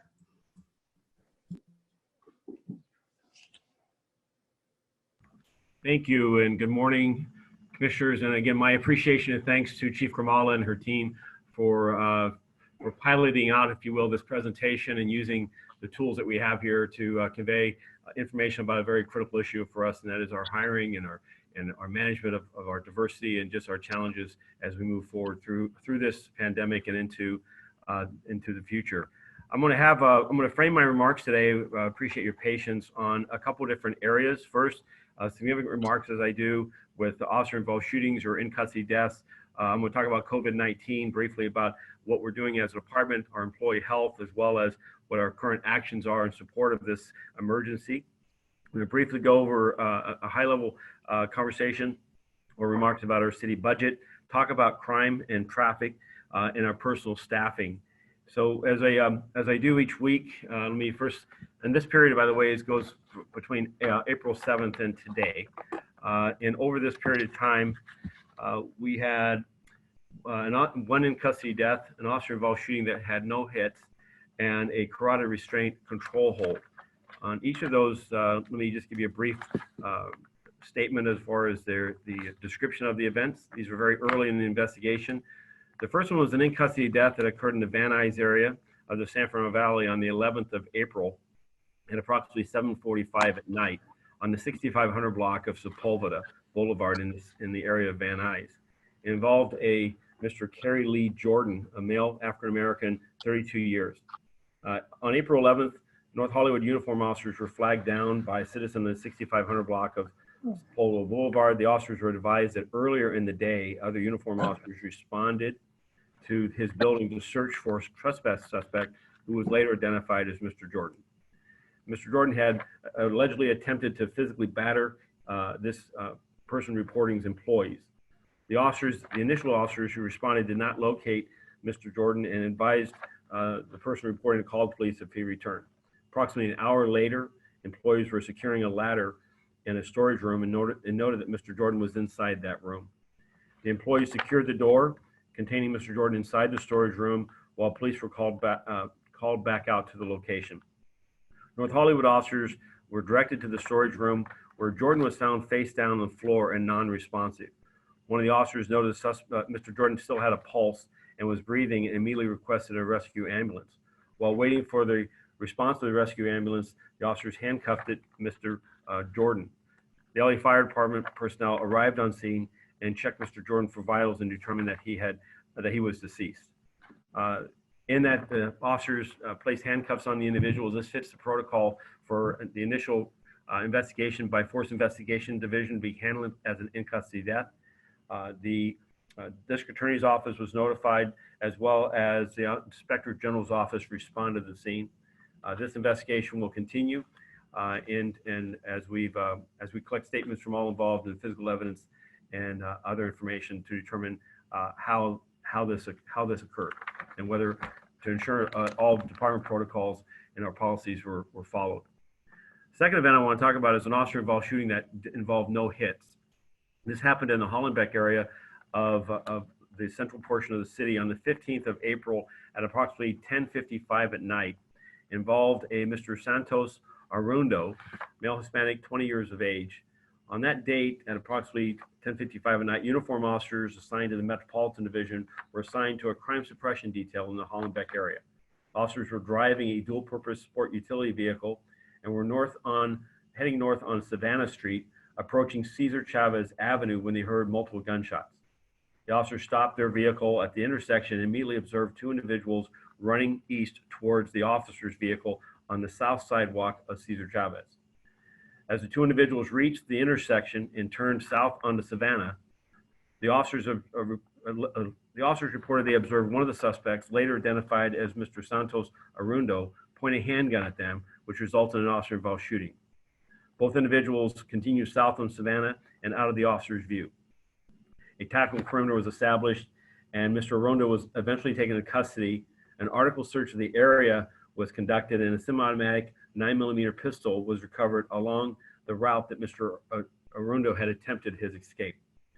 Neither officers were injured in this incident, and the suspect, Mr. Arundo, was also not injured. A subsequent investigation revealed that the shots heard by the officers involved two shooting victims. Both were treated at the scene by LA Fire and transported to a nearby hospital.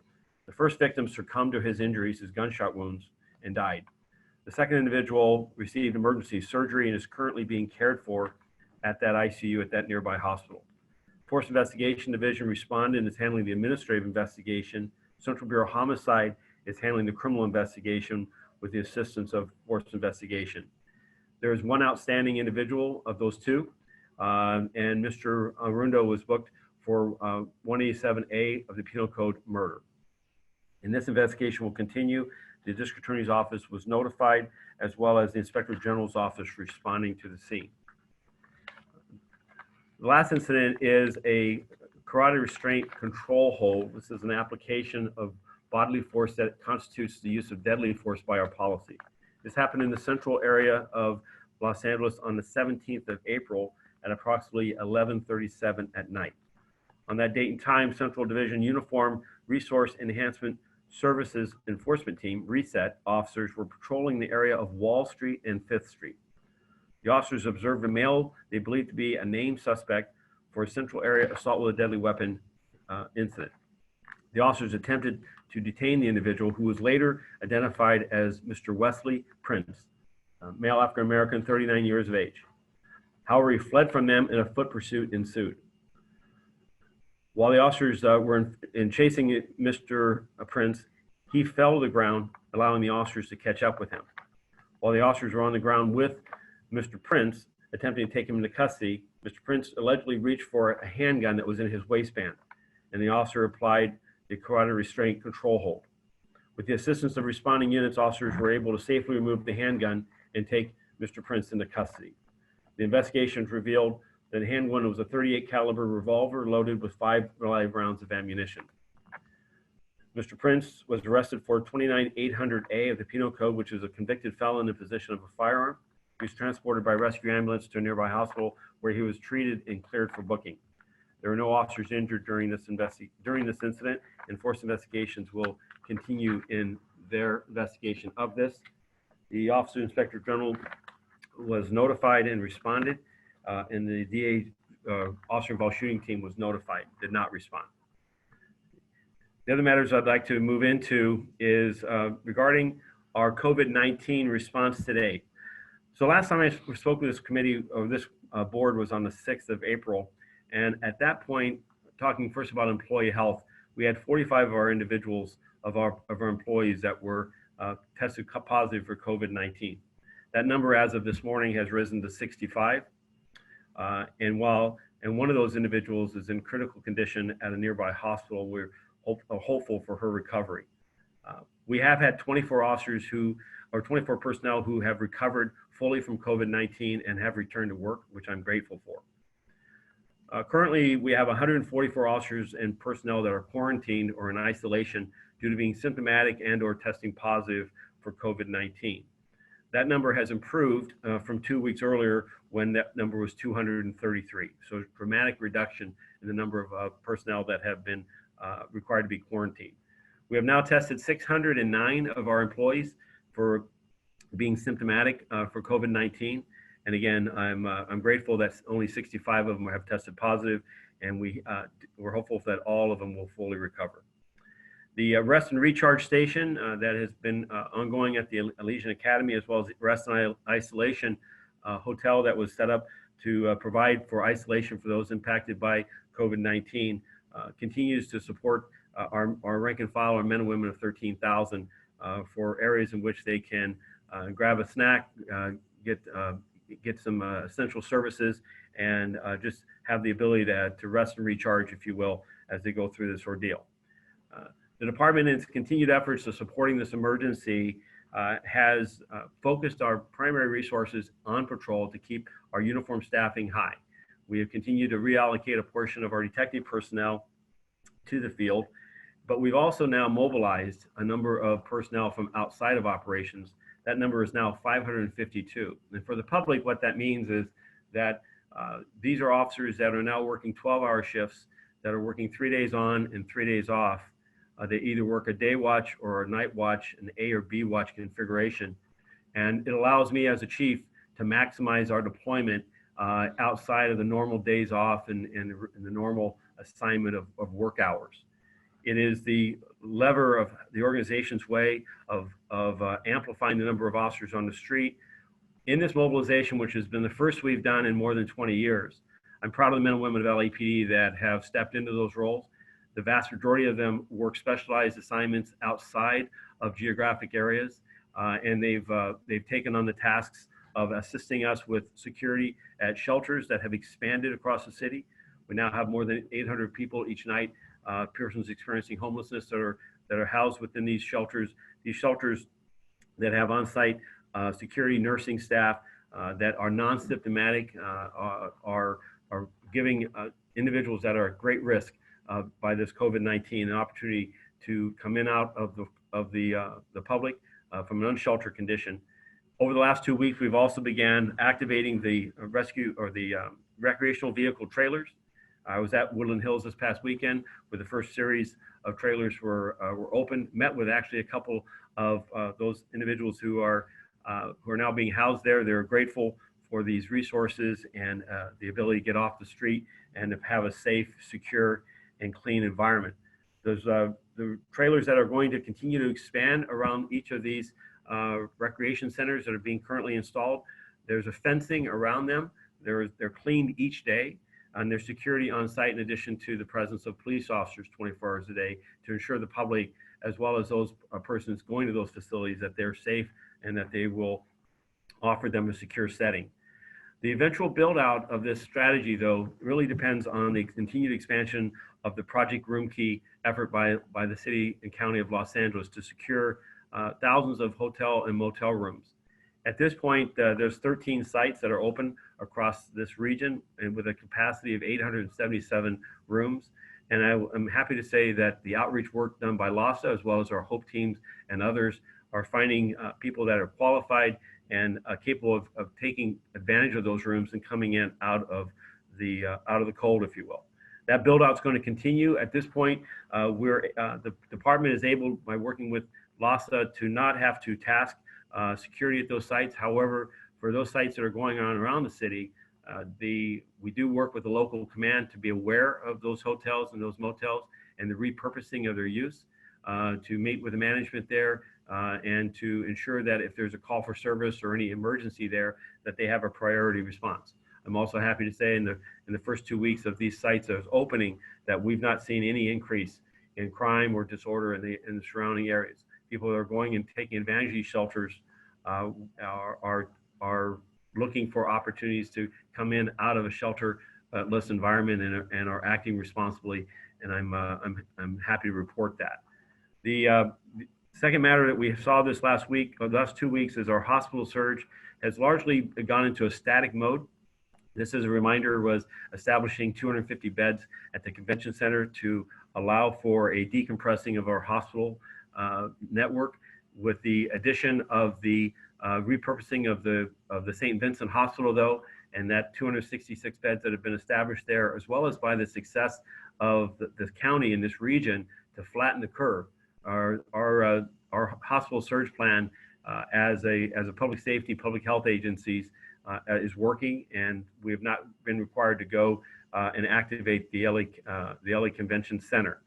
That is a scenario that is somewhat similar to other parts of the region, both Riverside and up in northern part of the United States. Seattle had similar resources set aside, and Seattle's actually starting to decompress theirs. They're actually standing theirs down because they're seeing that the hospital network being able to handle the patient loads. Lastly, Safer at Home, a directive that we've been providing for support and encouragement for the public to comply. Our enforcement primarily remains within the non-essential businesses. And over the last few weeks, we've responded to more than 1,450 calls for service that are related to allegations of non-essential businesses continuing operations. I'm happy to say that the vast majority of instances we find compliance, that we find misunderstanding about the actions of whether the business is essential or not. But there have been 79 instances where repeated failures have resulted in the department making an application for complaint. And 25 of those, City Attorney Feuer has now filed criminally in court. Lastly, this last week was the first instance of activating the mayor's directive on utility shutoffs for those non-compliant businesses. And we had a utility shutdown of a smoke shop that was in the San Fernando Valley in the Reseda area that we stood by and assisted DWP with as they went about. New tasks that are work in front of us engage as far as the COVID-19 response is beginning tomorrow. The Angelino debit card initiative by Mayor Garcetti will be aimed towards LA residents that are hardest hit by the economic disaster. There's going to be 16 sites that are being established around the city, and the LAPD officers will be there to keep the peace and basically ensure an orderly operation.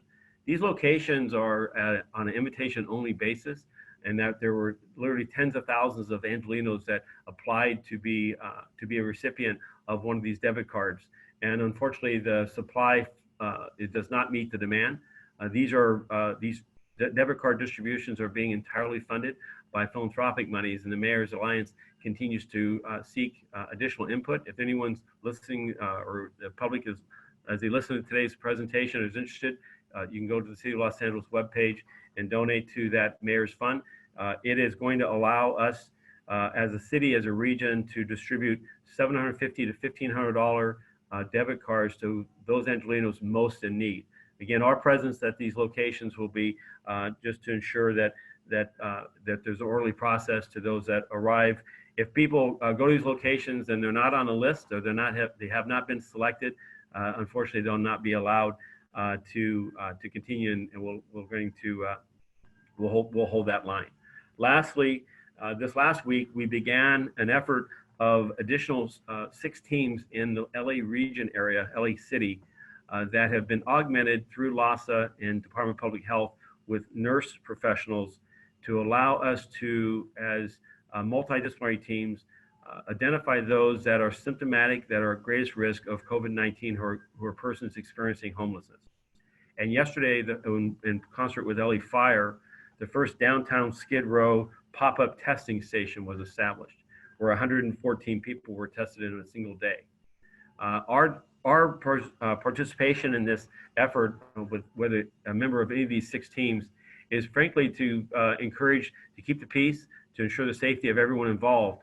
And for those individuals who are being tested that wish to have, that are symptomatic and wish to have or have a autoimmune or at higher risk of COVID-19 as far as its impact on their mortality, those individuals are going to be offered transportation to a Tier 2 facility that LAHSA has established to protect them and ensure they have on-site nursing care and shelter.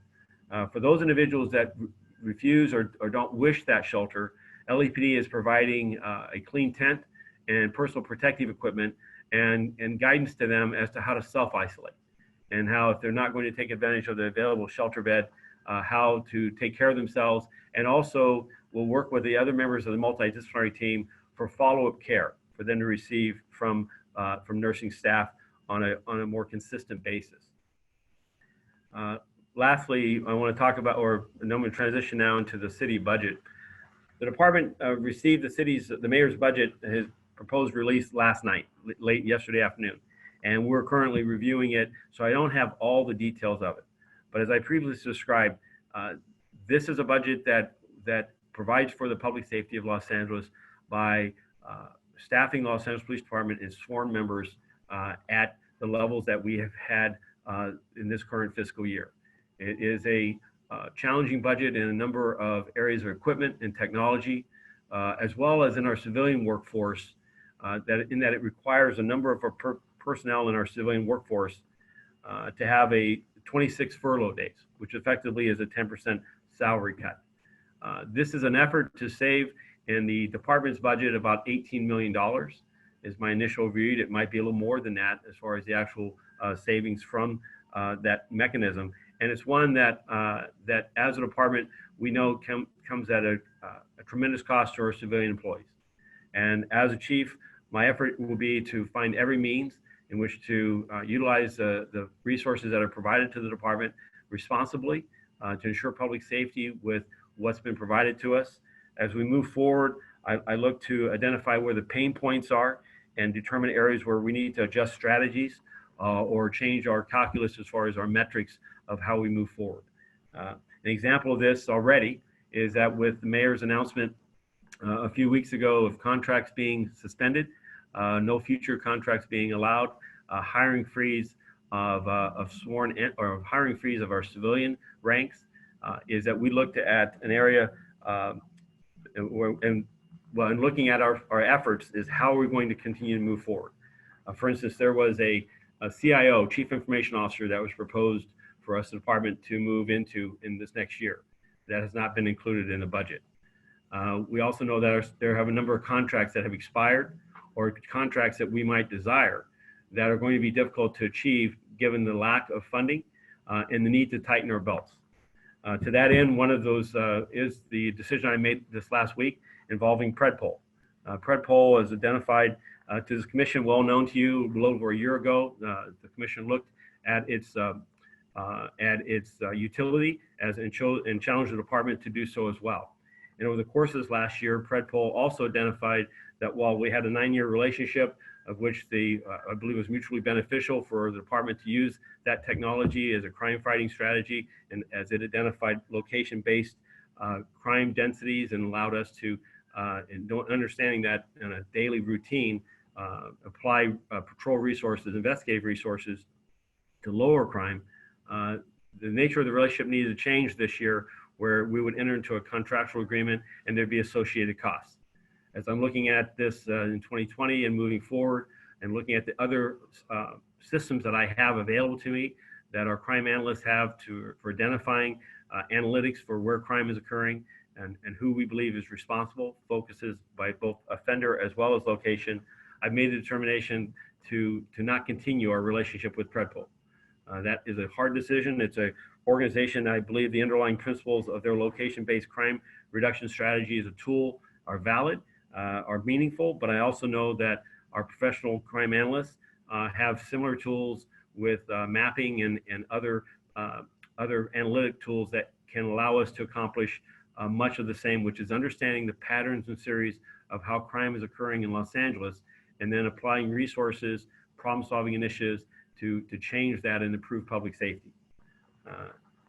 As I move into crime, I want to talk that we continue to see reductions in nearly all areas of crime, with the exception of motor vehicle thefts.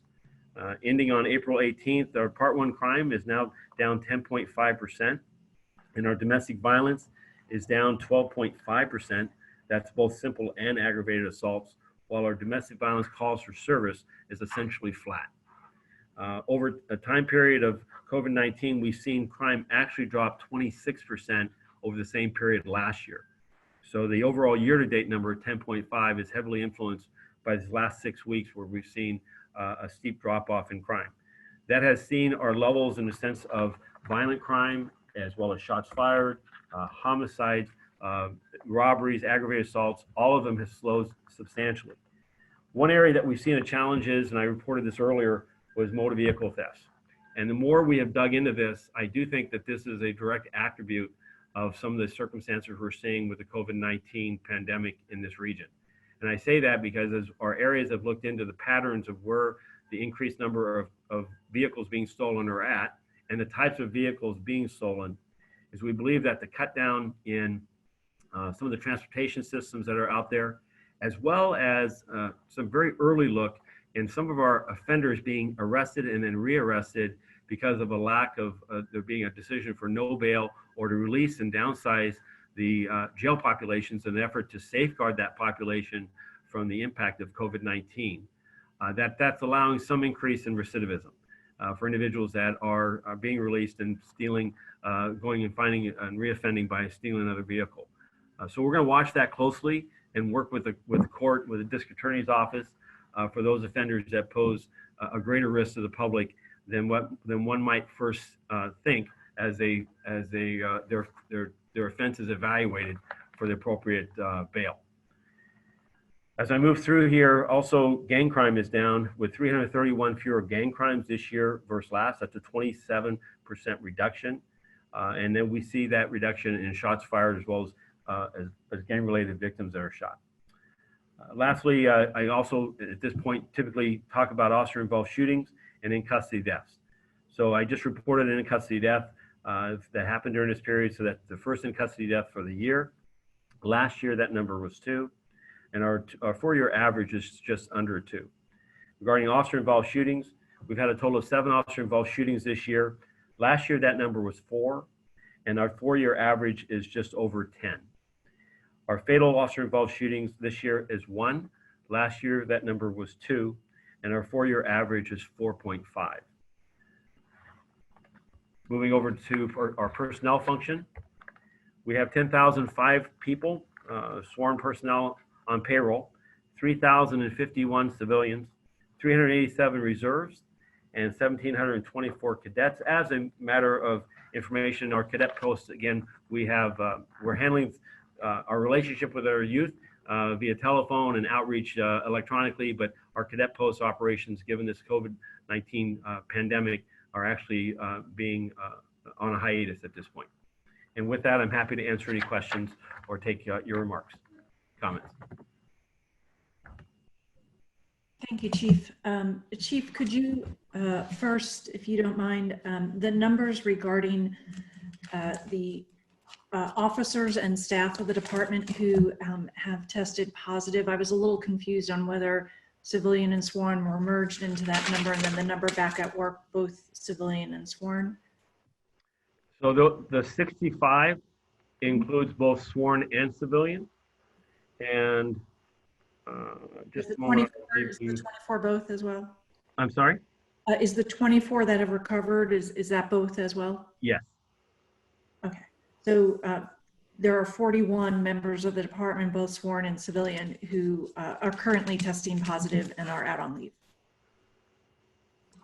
Is that correct? Yeah, just that, yes, Commissioner, just a moment. This is a report that we have each morning, so I'm looking it up right here.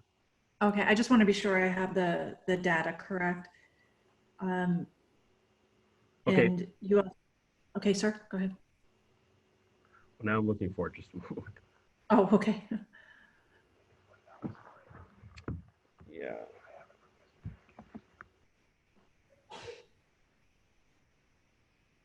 Commissioner, for the sake of time, let me, Yes. while you ask the next question, if I can ask you, I'll Sure. look in my remarks here and find it. I appreciate that, sir. I just want to be sure we have the accurate numbers, because I was a little concerned that one number merged sworn and civilian together and the other did not, and I just want to be sure it's all Okay. accurate. So the actual numbers is there's, let's talk about COVID positive. We have a total of 65, 49 are sworn personnel, 16 are civilian. And the employees that have returned to duty following a positive COVID-19 test, We have a total of 24, 19 are sworn, 5 are civilian. Thank you. I appreciate that clarification. Thank you.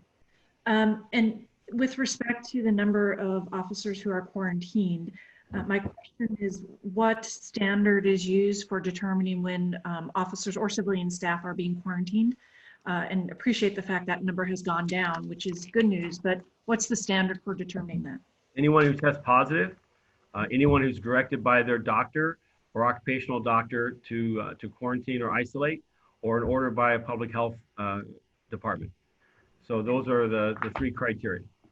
Right. Any one of those 3 can trigger that matter. Very good. And then turning to the budget issues, which I know are very serious, and hopefully should the city be able to reopen, the city budget will bounce back. But obviously it's very serious at the moment. I do recall working in the city during the recession when there were furloughs. It's very, very hard on many staff members. And I've heard about the efforts you've made to date, but I wonder, as you're looking towards the future, and I know the budget hearings will be starting in City Council, I'm sure you're looking at many other issues that the department perhaps can do to contribute to the budget problems of the city and of the department, and hopefully to lessen the burden on civilian staff. It may be premature to discuss all of those issues now since the council meetings haven't started. I'm sure council will be turning to you, but I'm sure you and the members of the department are starting to, or have been going through the budget very diligently to try and find every area where cuts can be made. I wonder if you can give us greater insight into that process and what you may be thinking at this point.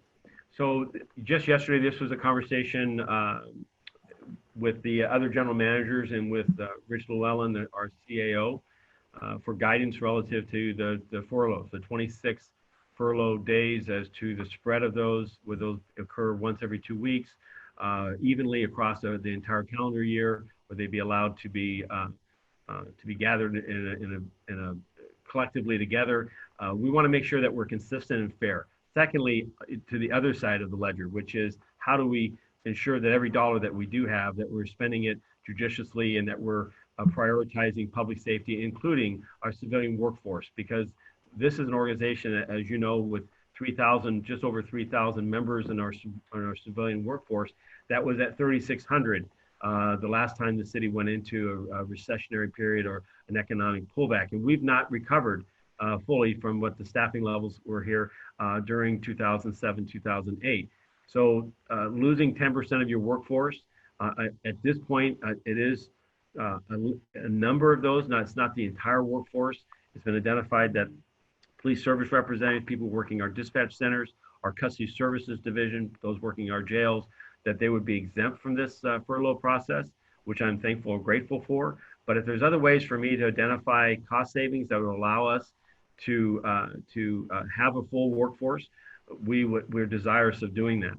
I'm also thankful and mindful that the department at this point, we're still interpreting it, but I believe that we'll be allowed to hire civilian workforce to attrition and maintain our 3,000, roughly 3,000 men and women that are people of our civilian workforce, and not have what has happened in the past, which is a hiring freeze, which on average, just as we talked earlier today about the number of sworn personnel that we attrit, 400 to 500 a year, we will lose about 250 to 300 civilian staff. And if I'm not able to hire to attrition, not just the loss in those full personnel, plus compounded by a 10% reduction in workforce, but also where those gaps then occur is oftentimes not even around the organization where the most critical positions may necessarily be. So that level of flexibility, I intend to use the experience I had from Chief Bratton, from Chief Beck, where I was in a senior position, and I have a senior team, that we will stay within our budget, and we'll look to strategies that can minimize the impact on the hurt on our people, but at the same time recognize that the nature of these cuts and the severity of it, that people outside the department, outside of public safety, in the city workforce, are experiencing even more drastic cuts. So there's a balancing here. But my effort is that I don't have all the answers right now, but we're open to working with our employee organizations to try to understand the best means of accomplishing this and protecting them, as well as ensuring the safety of this city. In closing, I'm grateful for the mayor's leadership in prioritizing public safety in this budget with a $240+ million reduction in revenue. It had to make some drastic cuts in order to get a proposal for a balanced budget. And yet he also has acknowledged, and as we all do, there's a great deal of uncertainty about the future of this budget. He has made those announcements, and he has told his general managers very clearly, this is not a one and done. This is a budget that at best has some optimism for the future, for a restoration of essential businesses and non-essential activities, including hotel rooms and tourist activity, things that the city is sales tax highly dependent on to meet its demands, so we can provide the public service that we do. So as a chief, we're going to pay very close attention. We're going to exercise frugalness, which is that, for instance, the aspect of the CIO is an organization that would benefit by having a chief information officer tremendously. It's a responsible thing, but it's also a matter of, can we afford that today? It's the Predpol. That's an organization that it's a strategy that we've used, but the cost projections of hundreds of thousands of dollars to spend on that right now versus finding that money and directing that money to other more essential activities is what I have to do. We have to prioritize first things first at this point. Very well. Thank you, Chief. Other commissioners' questions? Either raise your hand or unmute your mic, and Commissioner Bonner would like to speak. So let me, there you go, sir. All right, thank you. Thank you very much, Chief. I had just one question and one comment. The question is with regard to the COVID-19 testing. I think you referenced there were some 60 or so personnel who have been tested. What is the policy or the posture as to who gets tested at the department? So anyone who is symptomatic, having flu-like symptoms, we have working through our medical liaison section, we have testing Monday through Friday, dedicated lane, if you will. The city has 7 testing sites, and one of those sites has a dedicated lane to prioritize police and fire personnel and other first responders so that they can get that test. And then while they're having that test, we then assign them to home to isolate pending the results of that test. The test results today are 2 to 3 days away. We do have some, when it was started earlier, some delayed testing results that went on for 1 to 2 weeks. I think much of that has been corrected with this with the standing up this internal testing mechanism. And do you expect that to continue to be the policy, particularly in light of all of the recent information with regard to asymptomatic transmission? Yes, currently the decision, if your threshold event is experiencing symptoms and whether or not you test, we're testing everyone who experiences symptoms. I think there may be, I'll take an inference from your question of testing individuals who have a matter of question. Maybe they have someone they had close contact with, or they had a relationship with that is tested positive for COVID-19, and now they're not symptomatic, but they want to test themselves to determine whether or not they are COVID positive. At this point, the availability of testing has not allowed a widespread application of people who are asymptomatic. I do believe as time changes that will be something that we'll see put out as available so we can understand asymptomatic employees who are testing positive because of a contact or relationship that we then want to isolate so that they don't further jeopardize others by shedding the virus and others then picking up COVID-19. But right now it's been a rationing, up to this point, a rationing of available tests because as we've tested 600+ individuals, the positive test rate has hovered around 12 to 15%. So the vast majority of people who are tested, even though they're symptomatic and they present flu-like symptoms, fever, headache, so forth, they still, majority of them are testing not for COVID-19, but instead it's attributed to a seasonal flu or allergies. Thank you very much. The other point was really is a comment relative to, I know that your reporting on the crime statistics generally do not extend to financial crimes, but I wanted to mention that one of the areas of concern across the country, and I'm sure here in Los Angeles, is the growing risk of crimes related to the Paycheck Protection Program and others. They involve everything from people going door to door to trick people to giving personal information or trying to extract payments from people to secure their stimulus check, things of that nature. And I did have an opportunity this week to have some conversation with the Commercial Crimes Division and the Detective Bureau to really understand whether the department was also kind of on the front line in that area as well. And I've seen a number of the bulletins and some of the efforts that are already underway to make sure that that you're out in front in that area. So I appreciate that, and would just ask you to make sure that it gets the proper attention that it deserves under these circumstances where people who can least afford to be victimized, in a financial crime, need to be given that serious consideration as well. So I appreciate the efforts that are kind of currently underway. Absolutely. Thank you. Chief, if you wouldn't mind, would you explain some of those efforts so that the public can be more informed about that?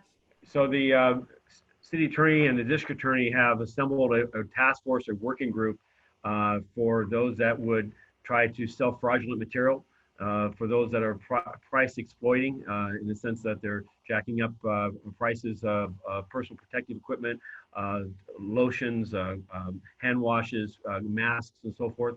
So within the Detective Bureau and the leadership of Chief Pitcher and Captain Carranza of Commercial Crimes Division, assembled a group of detectives to work on the complaint lines. These public can call for price gouging or for fraud. They can call these complaint lines, and these complaint lines are being utilized under the 311 system, and the neighborhood prosecutors, as well as this attorney, has committed personnel to pursue those individuals that are trying to capitalize and take advantage of Angelenos at this time.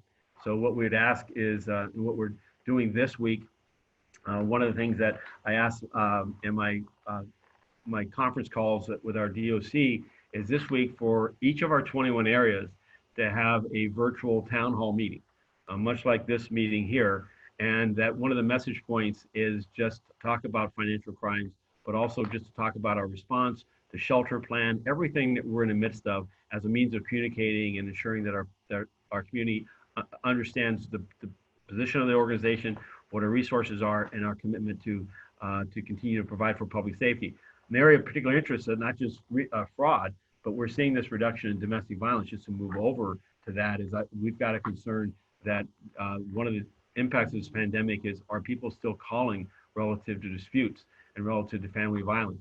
We've seen a sharp drop off in child abuse reports, which we believe is largely the result of the fact that we don't have 600,000 kids, young people in school, and those are largely the source of those reports. So we're working with community-based organizations and others and advocates to say, we're listening, we hear, and we're available. We want to respond. Please echo that in your communications to all the communities. So whether it's financial abuse, targeting elderly or immigrant communities or other at-risk populations, or it's family violence, whatever the attributes of this pandemic as they unfold, we're keeping an ear to the ground to the data to help inform us as to the strategies of communication, both for intervention as well as for prevention. Thank you, Chief. Other commission questions? See no hands. I'm sorry, Commissioner Soboroff, was that a hand or no? No, okay. Madam Secretary, then do we have public speakers in queue? Close public comment, please, and let me know the number. We have 8 comment cards. Okay, please begin public comment. Okay, the first speaker is Paula Miner. Paula Miner. Hello, can you hear me? Yes, we can. Go ahead. Commissioner Decker, before my time starts, I was texted that 3 people had their hands up for 1B and they were not called. Those were Melina Abdullah, Zach Sherman, and Audrey George. So I just want to say that before I start my comments. Can you put it back to 2, Madam Secretary?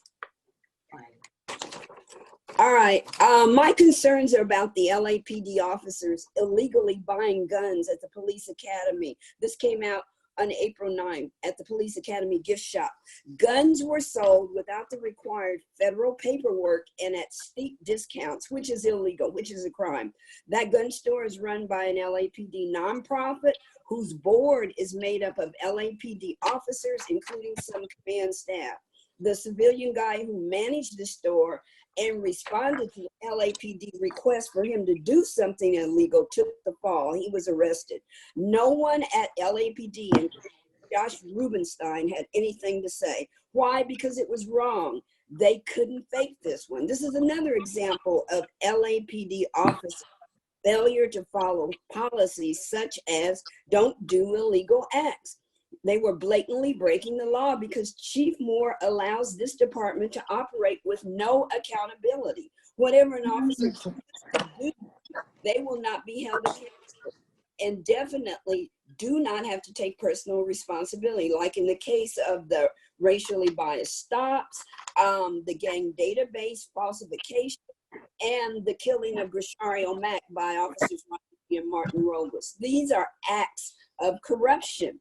Chief Moore tells this commission that everything's okay. He tells community meetings everything's okay, but it is not. In reality, LAPD is filled with corruption, disobedience, and ultimately the committing of hard crime.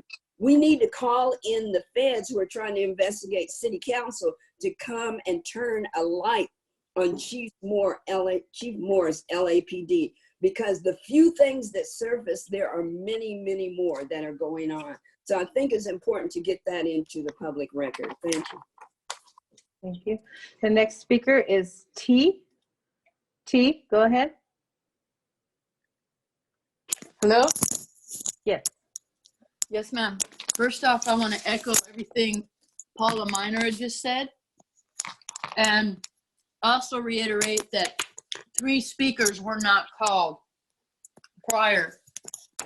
And again, with these reports, there's obviously systemic racism that's taking place here, and your department is refusing to take accountability and to actually do anything to fix these matters. And at this time, the community is demanding the firing of officers Ryan Lee and Martin Robles in the murder of Grishario Mack. And also, I think it's time that Jackie Lacey's husband, David Lacey, take responsibility for pulling a loaded gun and threatening to shoot Black Lives Matter protesters and allies and family members that were addressing matters of the 600 people that have been killed by the LAPD and LA Sheriff's Department with zero accountability. It's time for you to look at the problem with Ms. Miner mentioned of the illegal gun sales that are taking place within the department at your own gun shop. That's problematic. Also problematic is the psychological background testing that you have in your department doesn't address systemic racism and the systemic use of deadly force disproportionately killing the Black and brown community. And lastly, the 3 people that were just killed, we need to look into these matters, because again, there's also reports of police falsifying reports. So when these community members come up dead, you're assassinating the characters of those you kill, and you're criminalizing the family members, such as Ryan Twyman and Anthony Vargas's family. Thank you. The next speaker is Jamie Garcia. Jamie Garcia. Okay, can you all hear me? Yes. Okay, so want to back up real quick to this whole Pred Poll announcement. And it's definitely like the announcement around laser, where the 4 years of organizing efforts that went into it by the community to basically expose the harm of Pred Poll the inability of the Office of Inspector General to audit Predpol after 10 years of its use, the conflict of interest with reports cited stating it was effective being written by the same people that co-created it, and the fact that RCTs are studies, and we all should know that because that's the reports you cited, are actually really ineffective. And you're actually trying to make a control out of an environment that can't be controlled. So there's so much here that already demonstrates why Predpol should be dismantled. And you want to pay lip service to the fact that you don't have budget for it. It's basically kind of the state being afraid to acknowledge community power, because it was community power that brought this issue to the police commission. It was community power that demonstrated that Predpol was junk science.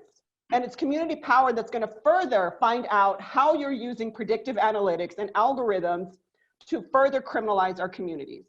So we are not giving up on the audit. I want that Inspector General to be very clear that we're still expecting it to come out. We still want to know what was going on with Predpol. And I want it to be very clear that we still want the data-driven handbook to be released, because we are very interested in what you're planning on doing. And again, I just want to acknowledge community power. I want to acknowledge everybody that is in this room right now, all the community members that put all their time and hard work and effort to educate the commission on how harmful this program was. And I want to further state that we are not done. We are not done with this fight, and we will continue to demonstrate how this analytical tools of algorithmic policing will end. Thank you. The next speaker, Hamid Khan. Hamid Khan. Yes. Okay. So just confirming that Predpol has been discontinued, if I heard that correctly and clearly. I don't know more if you can respond to that, that you said that Predpol has been discontinued? Because, okay. All right. Okay. Well, I mean, I want to just echo my comrade Jamie's sentiment and comments as well, that this is all through the hard work of the community, folks who are also on this call as well, folks from Black Lives Matter, from Free Radicals, from LA CAN, Stop LAPD Spying Coalition. So this was where community power really shows that we can dismantle and we can stop these egregious tactics. The issue of gun running and the illegal sale of guns has already been lifted. I just want to go back to another piece that a bunch of organizations in LA have been trying to reach out to your office and also trying to get clarity on the issue of citations instead of custodial arrests. And yet we have not been able to receive a clear-cut policy as to what that would look like, because leaving it at officers' discretion doesn't really cut it. And what we are dealing with right now is a tragedy which is about proximity to each other. And that proximity in holding cells, that proximity in detention centers, that proximity in jail can have lethal results. That's where people will die and will be infected. So the department has to have a very clear-cut policy and not just leave it to officer discretion and second guessing as to what the policy is going to be, where citations are going to be used instead of custodial arrest. And we're still waiting. There's been a back and forth, a letter that had gone to the department. There was a conversation, but we still have much clarity, so we're looking forward to it. And as we keep on building this power, we will come after the rest of the data-driven policing as well. Thank you. Thank you. The next speaker, Reverend Reggie Bunch. Reverend Reggie Bunch. I am here. Okay, go ahead. I want to lift up again that 3 individuals were denied their right via the Brown Act and via the U.S. Constitution to speak to item 1B. And neither of you, who are supposed to be accountability structure, is providing no accountability over yourselves. And you all should be ashamed of yourselves that you would allow, even in this time, to block citizens from speaking on this agenda item. And I'm glad all your heads are down, because you are all a shameful bunch. That's right. Lift up your head, Soberov. You're the type of piece of shit that makes the police commission a toilet bowl. And more when it comes to the funding and how you say we don't need to put money into Predpol, we'll put it into other places. You need to articulate what those other places are. Because we for damn sure don't want to hear down the road that that money from Predpol went into some other type of beating up and shooting black and brown people. And this police commission, y'all can force him to clarify what he meant by where that funding is going. Maybe the funding shouldn't even stay in the LAPD, should go to maybe the healthcare workers. How about donating all that money to the healthcare workers? Don't that make sense? But since y'all want to sit there pious, act like you're doing something, putting on your suit every morning, you ought to be thinking rigorously how that funding can be put back into the community. And not, because that money should not be in the hands of the LAPD at this time. And go fuck yourselves. Thank you. The next speaker, Horatio Saenz. Horatio Saenz. That person was not here for the last call either, so. Okay. Okay, the next speaker will be, it's the caller ending in 5542 again, Madam President. That person was ejected from the meeting. I'm not sure why they are allowed back in, but that person should not be called on to speak. Okay. And then I think this is we have one more speaker. We have Melina Abdullah. She's the final speaker on this item. Melina Abdullah. So I'm one of the 3 people who was not allowed to speak to item 1B, even though my hand was raised since the beginning of the item. And I know Zach and Audrey also weren't allowed to speak. So I don't know if, and I hope this is not my time, but it seems to me that we should be allowed to speak to that item as well as this item. That's a question. Please use your 2 minutes on the chief's report right now, Dr. Abdullah. I'll address this afterwards. That's not fair at all. Can I have my 2 minutes back? You need to use the time that's been given. You're already But you a minute and a half of my time, and that's a violation. So, you continue to not represent the people. The police commission is supposed to represent the people, not be rubber stamping police. You are using this mechanism to silence people, to act as if we're not here. I just spent 3 hours sitting on this, waiting for you to get your shit together. Everybody else in the world knows how to use Zoom except you. I have 3 children at home that I'm also homeschooling, and you are disrespecting me and my time. And so I want to lift up that there have been community demands issued by the Black community that you have not spoken to around public safety, including moving money out of police and into the community, funding community care plans, making a moratorium on all nonviolent arrests, and dismissing all nonviolent criminal warrants and citations. We also want to lift up that Chief Moore's data makes no sense. How could he have only killed 1 person when in this period he already admitted that they killed 2, and Victor Valencia is the 3rd. We also want to lift up the way in which this PR stump is not what should be happening. Thank you. Chief, I have a few questions for you based on, excuse me, Madam Secretary, was that the last of the speakers? Yes, that was the last. First, to address the issue of the speakers, the Secretary of the Commission is monitoring that, tells me at the end of each item how many speakers, and she calls on them in the order in which their hands appear. If your hand was not raised, it is not showing up on our screen, and we will use this system and use it. If you feel that you didn't get a chance to speak, please, there were other alternatives that I provided at the beginning of this meeting for submitting your public comment. Please provide it there. If you wish to use your time during general public comment to address the agenda item, I will allow you to do that. But we have to use this system. We have to have an organized way. I understand if you disagree. I understand if you're frustrated. I am frustrated too with our system and particularly its application today. With that said, Chief, there were a few items addressed. I would ask a few follow-up questions based upon some of the things that I heard, which I thought had been addressed in the past. For example, the issue about David Lacey, whatever happens there is being handled by the State Attorney General's office, certainly not this commission, but that is the office that will be evaluating that case. Is that correct, Chief?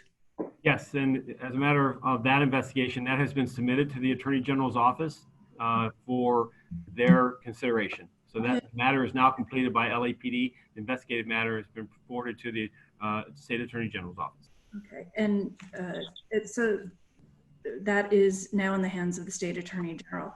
Funding decisions at this point is all in the hands of the City Council. This commission has no authority on reallocating monies or anything of that nature. But Chief, can you address two questions that I thought we had addressed, but perhaps not? One is the issue of the guns at the police academy and the sales.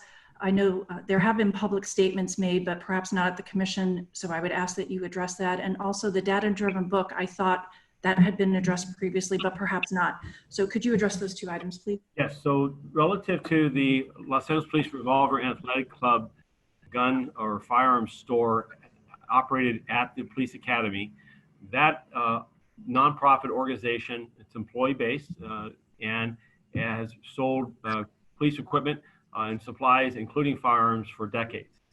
It came to our attention that there was a theft of a missing of firearms, and we have launched an investigation resulting in the arrest of an individual that was published a couple weeks ago, and the involvement of other officers or others that are identified as being recipients of those firearms is part of that investigation, and that investigation will continue. The other matter was in regards to the data-informed community policing handbook that was posted on to the LAPD online website yesterday. It is now available for the public to review, as it is an internal document also for the men and women of LAPD as we go about identifying how data informs us and strategies to deal with increases in crime with efforts to provide for public safety, our problem-solving initiatives, engagement with the community. There's a host of various chapters of that, and I welcome the public's review of that, and it's available today. Thank you. We'll now turn to the next item on the agenda, item 3, which is general public comment. Madam Secretary, how many people are in queue, please? I have one. I have Reverend Reggie Bunch. But I'm sorry, I have 3. Okay. Reverend Reggie Bunch, Hamid Khan, and T. Reverend Reggie Bunch, please. I would like to go at the end, if that's okay. The rules of this commission are you go in the order in which the system picks you up. So please use your time now. So now you want to talk about rules. When you let 3 people not be able to speak during this meeting. I think if a citizen makes a request, I think you ought to abide by it. Hello? Sir, this is your time to speak. You have about a minute and 15.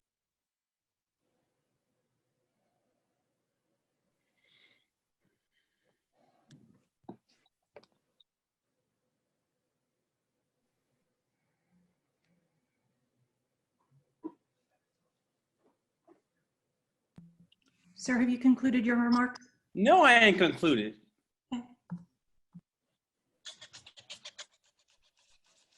Please continue. Attorneys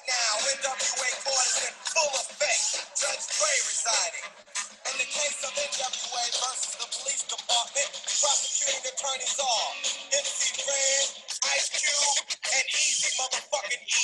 Order, order, motherfucking stand. Do you swear to tell the truth, the whole truth, and nothing but the truth? So help your black ass. You goddamn right. Won't you tell everybody what the fuck you gotta say? Fuck the police coming straight from the underground. A young nigga got it bad cause I'm brown. And not the other color, so police think they have the authority to kill a minority. Fuck that shit cause I ain't the one for a punk motherfucker with a badge and a gun to be beaten on. It's on in jail, we can go toe to toe in the middle of a cell. Fucking with me cause I'm a teenager. Thank you. The next speaker, Hamid Khan. Hamid Khan. Yeah, I just went to the LAPD online and could not find the data-driven handbook, which is, so I don't know, either we need to just get it from Mr. Teefank or it needs to be posted more clearly as to where that handbook is even posted. So we will send an email and just see if we can get a link to that, because it's not, at least we can't find it. It's a maze out there on the website. I just want to go back to, again, to reiterate this whole claim about budgetary restrictions and budgetary this. I think it goes to show the disrespect and the sort of, just waving off the community and their concerns, again, about speaking to and exposing the violent nature of these policing programs and policing tactics. I mean, I think more, I know that you're not gonna listen to the community. You're just gonna stay stuck in your own little world.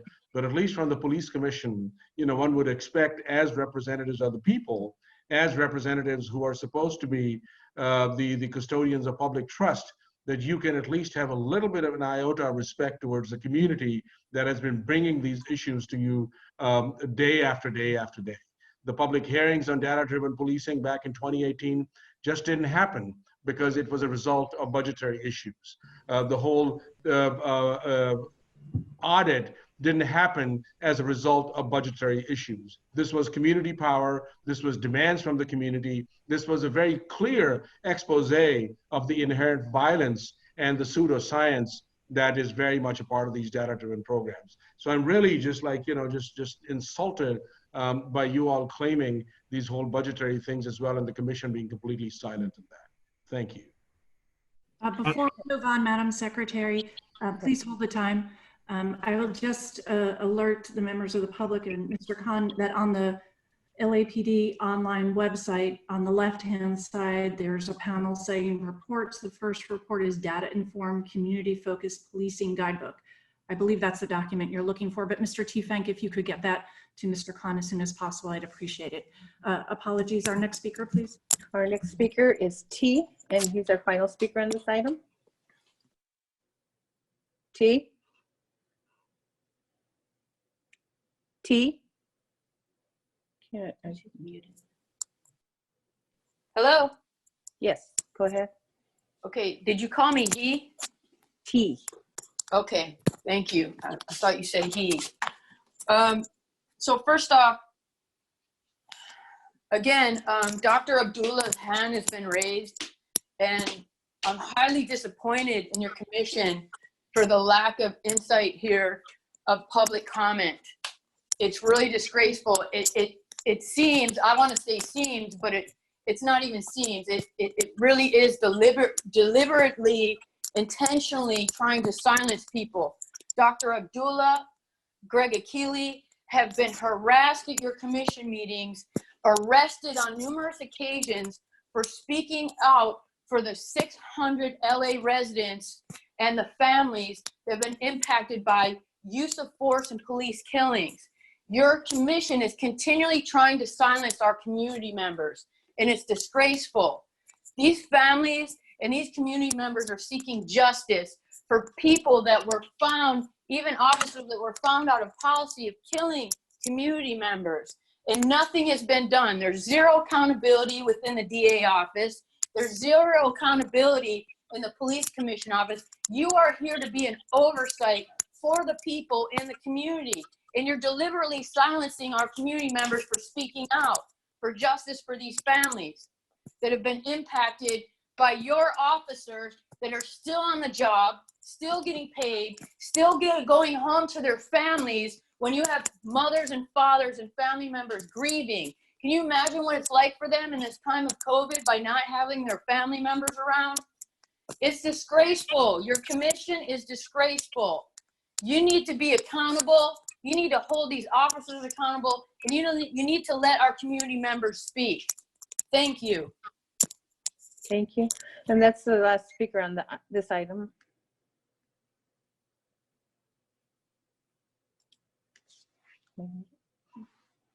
Excuse me. I apologize to any member of the public who feels that they have not had the opportunity to provide public comment today. We are using this system.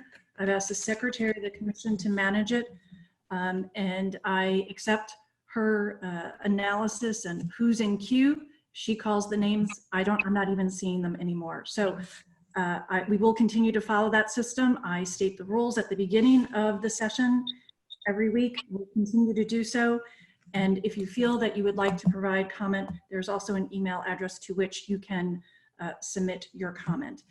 We're moving on to the closed session items. Madam Secretary, are there any people on item 4 of the agenda? At this time, we have 2 comment cards. We have Melina Abdullah and Horacio Sainz. Melina Abdullah, go ahead. On the closed session items, Dr. Abdullah. Again, I'm video recording myself because again, my hand was raised for public comment as you instructed me to do, Eileen Decker. I raised my hand for public comment. I was not called on. And so I'm going to speak to my public comment since you didn't call on me, even though my hand was raised. Maybe you need to have a training in Zoom if this is an honest misunderstanding, but if it's not, it seems like you're deliberately silencing certain people, including me. So I want to go back to the item that I wasn't allowed to speak on, item 1B. And I want to lift up and echo what was said about Grishario Mack, that going to recruit in Crenshaw Mall is disrespectful to his memory, but it's also disrespectful to everyone who lives in the Crenshaw district and shops at that mall, as Ryan Lee and Martin Robles shot into a crowded mall without even bothering to evacuate it first. I'm glad that you're no longer advertising in Breitbart. At least that's what I gleaned from the report that Grimala gave, saying that they were being more intentional in their Google ads. And I also want to lift up that language matters. And I don't know if this is what you're angry about, Eileen Decker, but usage of language like AA instead of Black is problematic. Also, African American is too narrow of a category. Black is a broader category that includes Black people from all around the world, including Caribbean Black folks and continental Africans and Black Latinos. Hispanic is also an offensive term that almost no one uses anymore.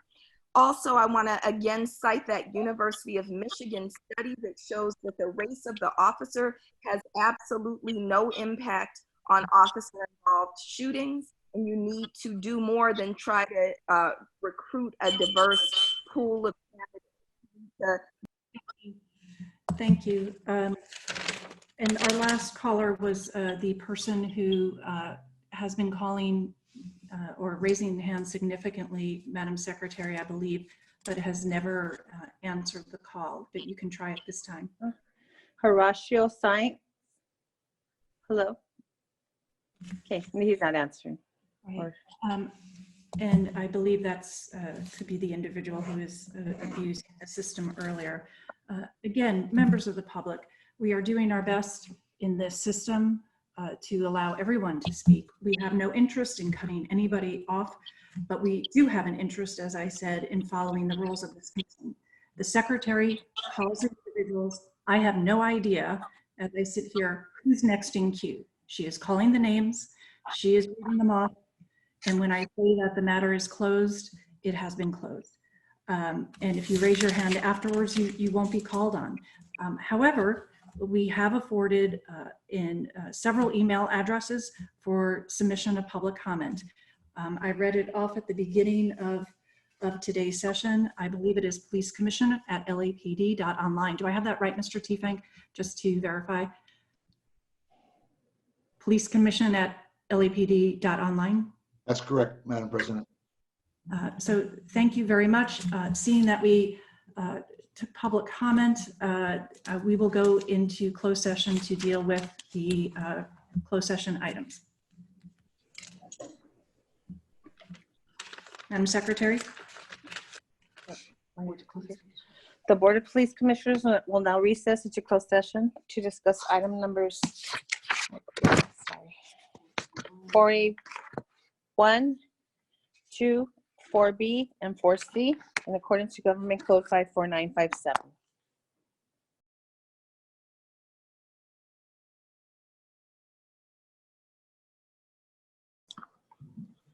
Okay. All right, so let's begin again, if you don't mind. Again, we had a bit of technical difficulty in the meeting. Commissioner Decker, Bonner, Goldsmith, and Soberoff are present, along with the city attorney, the board secretaries, and the executive director of the commission. Mr. Tiefenk, would you please do a readout of the closed session items? Yes, Madam President. As it relates to item 4A1, OIS number 020-19, the commission unanimously adopted the recommendations of the chief of police, which were tactics, administrative disapproval, 1 police officer 3, tactical debrief, 1 police officer 1, drawing, exhibiting in policy, 1 police officer 3 and 1 police officer 1, lethal use of force in policy, 1 police officer 3 and 1 police officer 1. As it relates to item 4A2, non-tactical unintentional discharge 022-19, commission unanimously adopted the recommendations of the chief of police, which were tactics, tactical debrief, 1 police officer 2, drawing and exhibiting does not apply, unintentional discharge, administrative disapproval, negligent discharge, 1 police officer 2. As it relates to item 4B1, commission adjudicated. Item 4C1, commission adjudicated. And that concludes the report. Thank you, Mr. Tiefenk. Is there a motion for adjournment of today's meeting? So moved. So moved. I'll second it. All in favor, please unmute your microphones and state aye. Aye. Aye. Very well. This commission stands adjourned until next week. Thank you very much. Thank Everybody.